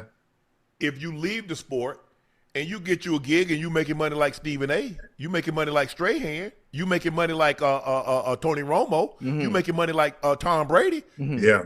take off. Wait, hold on. Now, what you're not gonna do is I don't mean to put the people in our business, but if you're making money like Unc and Ocho, Man. shit, girl, listen, shit, hey, boy, hey, Unc ain't spending no money like that. huh? Unc done set everybody up, everybody good, mom good, sister good, Hey. everybody good. Listen, Unc, I'm gonna say this one more time. I see them numbers at the end of each month. Yeah, just add us to that goddamn equation. I'm gonna tell you what my grandma always told me. Huh? Speaking We into do okay. Hey, speaking into existence. Hello. Huh? We Huh, do Joe? okay, Ocho. Yeah. We do okay. Yeah, Ocho. hey, when you say okay, add 3 more Y's to it. Okay. Ocho, I saw a guy today. I read a quote. Yes, and sir. the guy he was basically saying, he says, as you become more famous and you become more well off, relationships become more transactional. Understand that. I'm learning that. Do me a Yeah. favor. Do me Yeah. a favor. Just Yeah. in case the chat didn't hit you, because I got one for you. Say it one more time. Say it The one more more time famous, so make sure the chat hear you. the more famous you become and the more well off you become, the relationships become more transactional. Y'all know what transactional is. Yes. I agree. Here, let me dive a little deeper for you real quick, Uncle Joe. Even if you're not wealthy, even if you're not making millions, even if you're making 100,000, or even if you're a thousandaire, you get paid every 2 weeks. The individual that you're dealing with is still dealing with you based on the ability for you to provide and give them stability and a sense of peace. Always. So it still aligns. That same quote and analogy that Unc used, it still aligns regardless of how much you make based on your partner. Ask your partner and tell her to be truthful. If you lost the opportunity to provide, if she'll still be there. Ask your partner if you being able to make things convenient and the opportunity dealing with you didn't present itself in a good manner, if she would still be there. And tell her to be honest with you. And a lot of women will say, "Oh, I don't deal with nobody for no money. It ain't about that." Like, come on now, let's stop. Hey, and the funny thing about it is, you're always paying for who you're dealing with. And this is the only thing. Chad, I want you to do me a small favor. Go to my Twitter and read my bio. Now, there's a joke at the beginning, but I tell the truth towards the end. And I'm gonna just leave that. Just go to my Twitter and read my bio, and the truth is sitting right there. No matter what they try to tell you, that's what it all comes down to. No matter what they say. Yeah. But I just think the thing is, look, $100 million contract, I think everybody understands. $100 million, nobody's getting all $100 million of that. You got to pay federal income tax. I don't give a damn what state you live in. You got to pay federal income tax, and you have something called a jock tax. If you're a professional athlete and you go to certain states, you got to pay for the money that you earn there. If you go to certain states and you work, you have to pay money that you earn in that state. So I think nobody is under the assumption anymore that when they see $100 million, somebody actually got $100 million. But to get basically, if you, like I said, you live in a tax-free state and you only got to pay 30, let's just say on the high end, you're paying 37% federal income tax. That means of $1 million, you get you get 630,000. So if you got 60 million liquid, theoretically, Ocho, you put that in a fund, you're going to get 5 to 8%. There'll be some years you get 10, 12%. Yeah.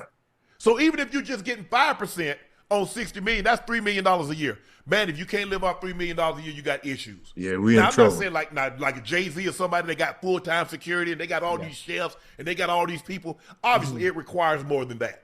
But I'm saying for the average person, like myself, Joe, you, I mean, man, if you can't live off $3 million. Whoa. Listen, I'm not average. I'm extraordinary.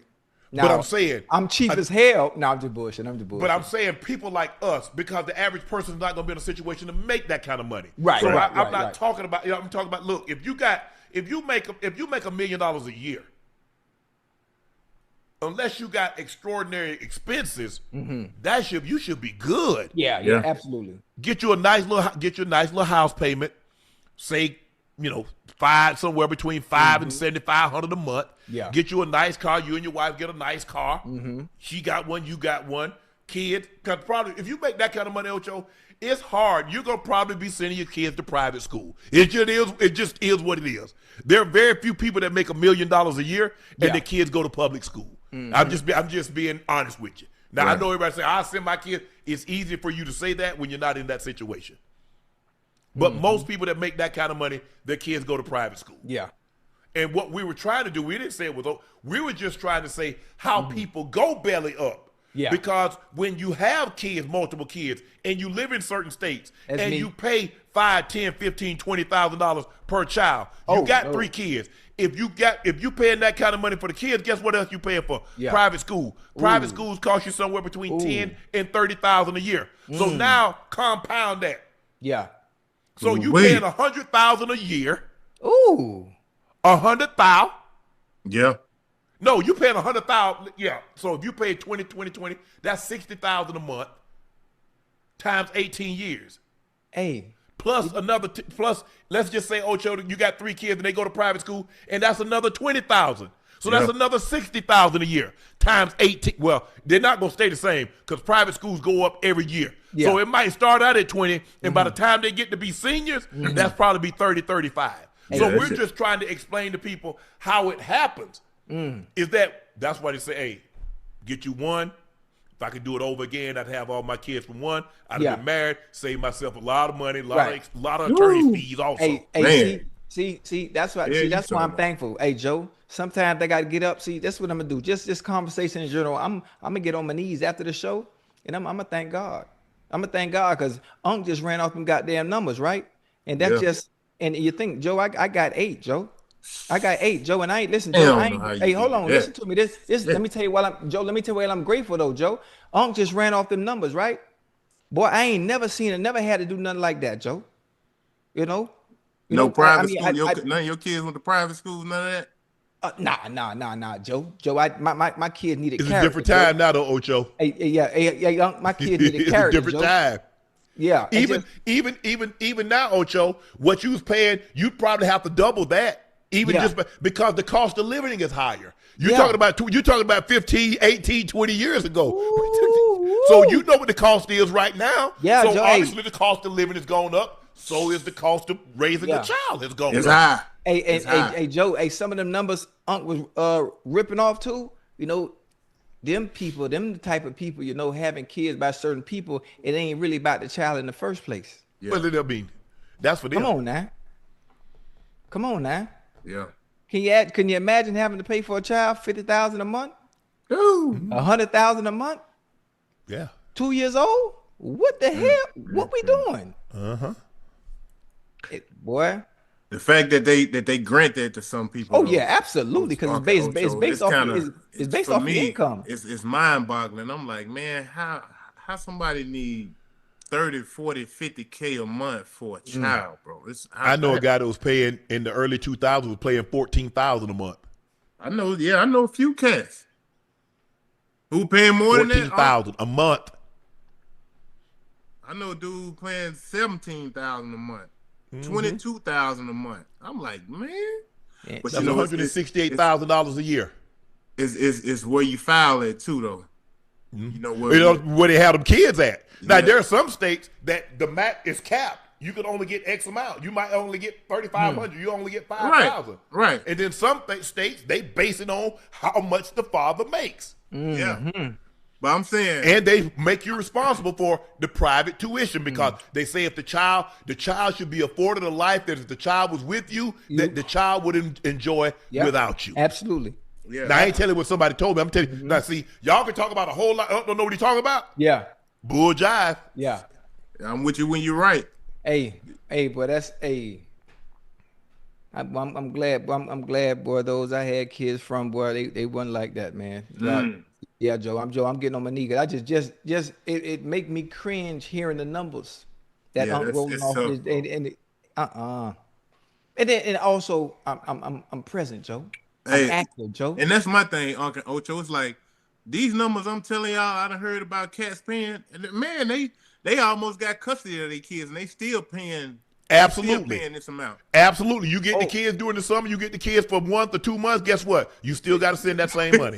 Ooh. Hey. So we're going to move on. Abdul Carter was asked today about hearing teammates say he needs to grow up. He responded, I'll take it. The guys who say that are the guys I look up to. I respect. If they say something like that, I've got to look at myself and say, how can I get better? Lawrence Taylor also had a message for Abdul Carter saying, wake up.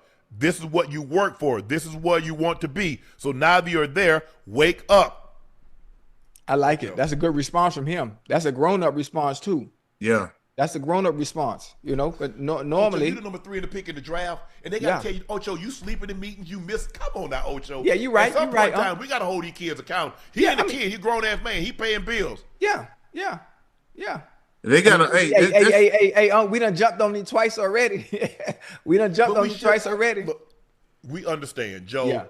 Being an ex-basketball player, Ocho not being ex-football players, we understand that some guys mature a little slower than other guys, especially when it comes to being professional at their occupation. Yeah. But at some point in time, bro, how many times they done this is twice in a matter of less than a month that you've missed time because of something that you can't control. Yeah, 3 weeks to be exact. That's college. This is not college. They're not going to babysit you, bro. Man, hey, look. He getting a little grace too, Joe, because you know he is the 3rd pick in the draft. But he only gonna get actually 3rd pick. He gonna get a lot of grace. Hey man, when I came on another team. Hey, when I came into the league, Unc and Ocho, I was so nervous and scared, bro. I tried to do everything the right way. Yes. Yeah. Try to be not on time, but way before time. You know what I mean? But because I came up and I was coached by D. Nolan Richardson at the University of Arkansas, who was so old school, he didn't play none of that, bro. Like I was groomed for all this before I even got to the pros. So when I did get somewhere and a coach was playing these mind games, man, I done been through all that. I done seen it all. He was ready. Hey, look, I'm still going to show up. I'm still going to do my work. I'm going to still do what I have to do, and I'm going to play hard. So I understood that at a young age, man. Yeah, I like it. I like it. Mayor Porter used to say, boy, that's the old school way. Yeah. If a man gives you an honest salary, you give him an honest day's work. You be on time. You know what time you got to be at work. Yeah. Oh, I thought, bro, you come to work every day. Work started at 8 o'clock. What you mean you thought the day you started at 8:15? I'm just gonna be. I'm just a stickler for time, and maybe I'm too much of a stickler for time. But my time is valuable. Yeah. It's too valuable. I don't have a whole lot of it. I definitely don't. I'm on the other side. You know what I'm saying? I'm 57. I'm on the other side, Ocho. I ain't got a whole lot of time. And there's gonna be a time that I'm gonna wish I would have some time back. Right. And I'm waiting on some jackleg that bull jiving around. Mm-hmm. Nah. Yeah. Nah. All right, Ocho and Joe, it's time to play a fade presented by Prize Picks. All right. You got it.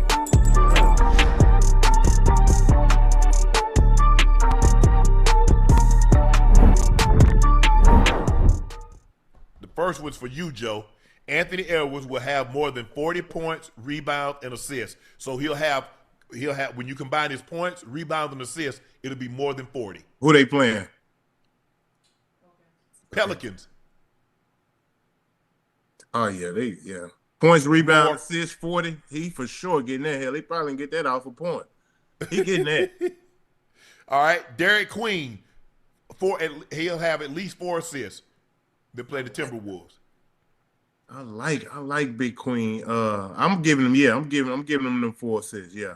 All right, we going for George Pickens, Ocho, 81 receiving yards. Absolutely. Tomorrow? Yep. Hello. Absolutely. Terry and Arnold out. Yep. Yeah. I'm not sure if he was in it or made much of a difference, but I'm going more also. Jameson Williams, more than 83.5 receiving yards. Yeah, absolutely. Hell yeah. Joe, They have no You choice. think he'll get 84 yards against your Cowboys? Hey, Joe. Is Amon-Ra St. Brown playing? Because he left it's a game time decision with his ankle. Okay. Ooh. That's gonna determine a lot. If Because they St. roll Brown's coverage, playing. Ocho. Nah, he ain't getting that. I don't know.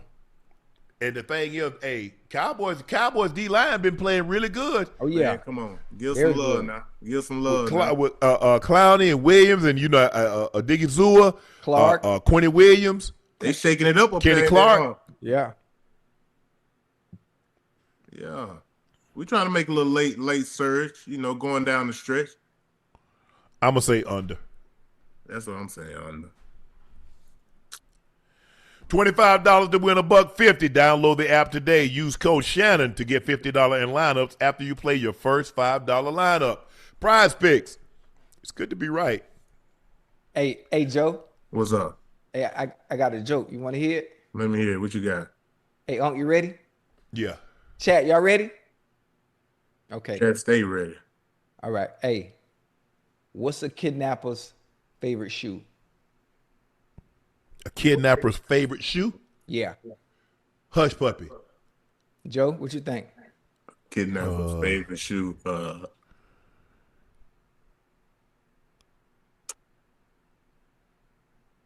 don't know what your hell. Y'all ready? Yeah. White Vans. This man here. Time for our final segment of the evening. It's time for Q and A. This man here. This dude. Aaron Jones, any Buffalo fans in the chat, you can get this work. You know damn well Slay and Miss wanted to come back to Philly. Waiver wire needs to go. Darius Slay was released. He asked for and got his release by the Steelers. He was picked up by the Buffalo Bills, Ocho. He was hoping to get back, maybe potentially get back to Philly, but it's not going to happen. He's going to be in Buffalo. Kemper Norwood Jr. I'll always be here for you and Ocho. Love always. Appreciate that, Kemper. Appreciate that. Aaron Owens, 513. Devontae Adams has 117 touchdowns. I think he got a shot to catch T.O. and Randy before he retires. I agree. Playing it the way he's playing right now. Yeah, he's I on the right. I don't know if Jerry's 197 is within reach. But hey, he's got 14 right now. I can see a scenario where he gets 20. Yeah, absolutely. He's on the right team to do it too. He's Yep. on the right team and the right system where they throw the ball in volume and the opportunities are going to always present themselves. Hot Water Cornbread 50 say, can we get a new Lakers in 5? We got something brewing. We definitely got something brewing. We got to find out who they gonna get. You know, we got Luke on our side now, so we got some. We definitely got something brewing. Quaz 336, Trey Fo native here. CP3 is a legend. Would love to see Houston pick him up. Much love. I don't think you think anybody else pick him up, Joe? I think he'll get picked up, but I don't think Houston gonna pick him up.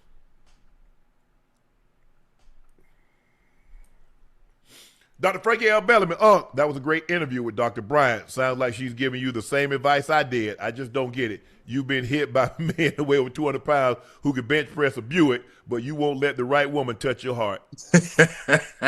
Hey, hold on. Are we supposed to be getting married next year? You got somebody lined up, don't you? Yeah. I mean, Dr. Frank, I'm with you when you're right now. I'm with you when you're right. Okay, yeah, we good, Doc. We good, because, we having a dual wedding. Well, actually triple, because, Joe, you say you're finna come too, huh?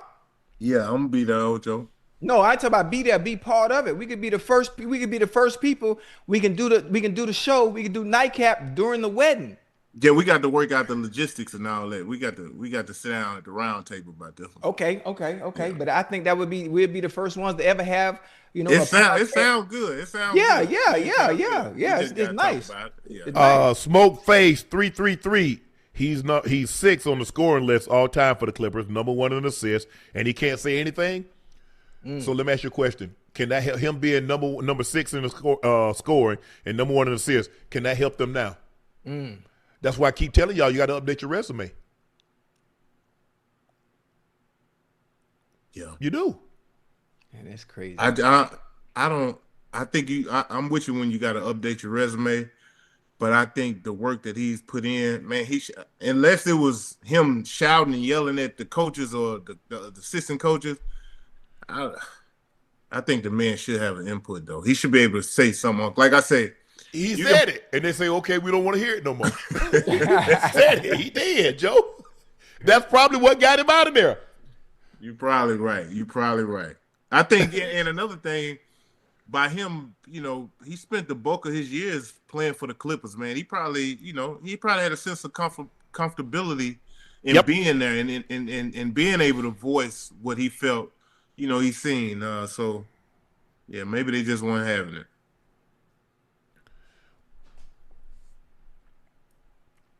Gary Julian has him sat the bench for years. His voice meant the most in the locker room, so he definitely blamed ignore him. You should know better. Chris Paul made that franchise relevant. Bro, Haslam never left. That was his sole role. I mean, Chris Paul, how many teams has Chris Paul been on since he left the Clippers? Yeah. He been at OKC. He been at Houston. He been at Phoenix. He been at San Antonio. It's not the same. UD from Florida. And UD has been there. Yeah. That's the only franchise he's played for. Mm-hmm. He from Florida, yeah. Yes. Yeah. Ma'am 7, anyone with 2 eyes knows MJ is the GOAT. Well, anyone with what? 2 eyes? I got 3 eyes. 2 eyes. Two eyes. I'm a Cyclops. I got 3 because it's Braun to me. JJ Carver 80. At this point, reach out to El Gato for sponsorship. We definitely. Lil David 61. Giannis won a chip for the team that he was drafted from. He can leave if he wants. Brand ran to Cleveland because he could not win in he ran to Miami because he couldn't win in Cleveland. Okay, did Bron win one in Cleveland? Didn't he come back and win one? Yeah. Bron never got traded. Bron never asked to get traded. Played his years out in Cleveland, went to Miami, played 4 years in Miami, went back to Cleveland, played 4 years in Cleveland. Yeah, LeBron never got traded, never asked to get traded. I don't have a problem with guys leaving and getting traded. I get a problem with guys trying to throw shade when LeBron did something and they secretly turn around and do the exact same thing. That's the only problem I got. I ain't got a problem with Giannis wanting to leave. Hey, go where you feel you have a better chance to win. Yeah. But I remember a couple of years ago, and y'all remember it too. Bavin Patel, Giannis to the Warriors for Kuminga. Podzemski, excuse me, and 2 picks. No, that's not gonna do it. Give me Steph Curry and 2 L pick. Oh man, come on now. Okay then. So no, get to stepping. Yeah, that ain't happening. Triple F Cop Sanity says, shout out to Elgato for keep showing up. Nightcap. Ocho, come on, man. Get your money back. Also, pay Unc his money. Yeah, do that, Ocho. Robert Gomez, Unc, you told Bun B you want to host Nightcap at the Houston Rodeo next year. Do you have the date? I want to plan flights and hotel in advance. Go Bears. I know. We're going to reach out to Bun. See what's going on. We got a couple nights back. That's going to be live. Hold on, y'all gonna get out there? Y'all gonna bull ride and all that? No. We're gonna host the show. Hey, I'm gonna ride the bulls, and hey, Joe, I'm gonna do everything. We gonna make that a part of the show. That's gonna be an extension of the show. I'm finna go out there crazy, boy. Joe, you know I ride bulls, horses. I do all that, Joe. Yeah, hey, they say if you ain't living life on the edge, you taking up too much space. Yeah, who you telling? Yeah, okay. That's okay. I'm only taking up the space that I occupy. I ain't occupying nobody else's space, so don't worry about what I'm doing over here. Sheldon Pope, who's winning a 3-on-3 to 11? Nightcap, Big 3 versus 520. Oh, we got them. They say what? They're talking about Big 3, us, me, you, Ocho against 520.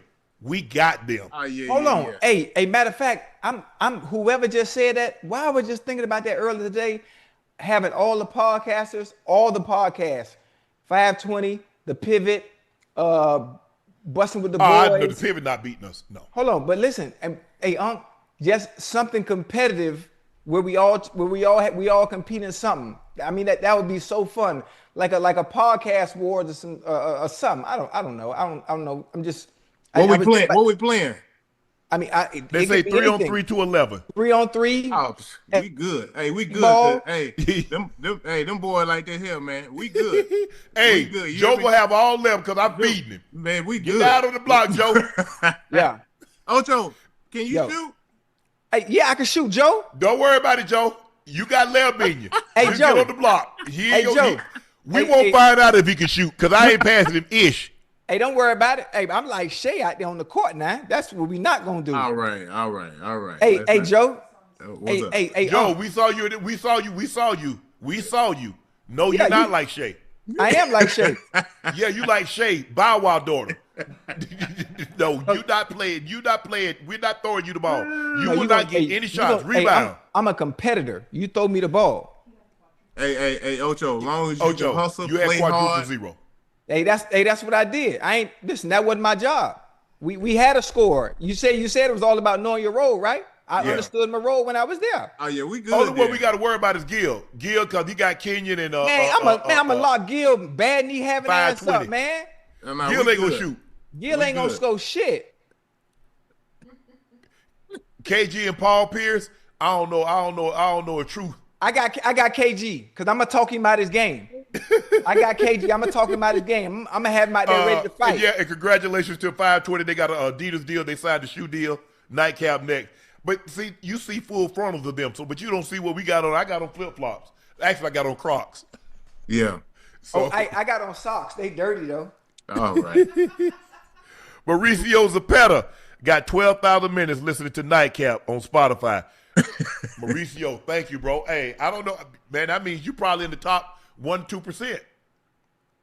Because we've been seeing that a lot today, man. We can't thank you guys enough. We see you guys that's got all these minutes. You're in the top 0.1%. Hey, we appreciate that, bro. We appreciate that. Can't thank you guys enough. Brandon Crow, Ocho told me to catch you outside for my comment on Jerry not being able to catch. Well, I'm still waiting. It's cold as ish outside, so hurry. Yeah, Ocho. I bet you Cleveland would trade y'all Judy for T. Higgins. Huh? You want that trade? You said he a number one. You say Higgins a number one. So why not make that trade? Well, which trade? T Higgins for Jerry Judy, Cleveland. Yeah, we could do that. We could do that. What you trying to do?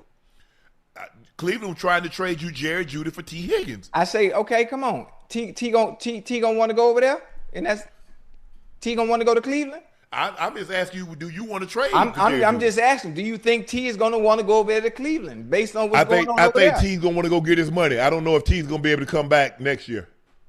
Because this is basically a 1-year deal.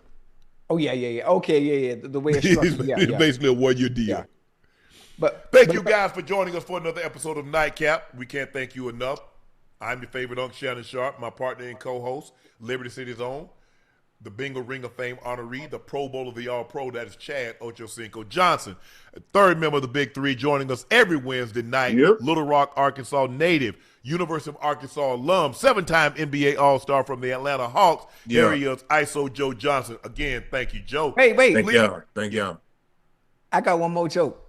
Man, please make sure y'all hit that subscribe button. Please make sure you hit the like button and go subscribe to the Nightcap podcast feed wherever you get your podcast from.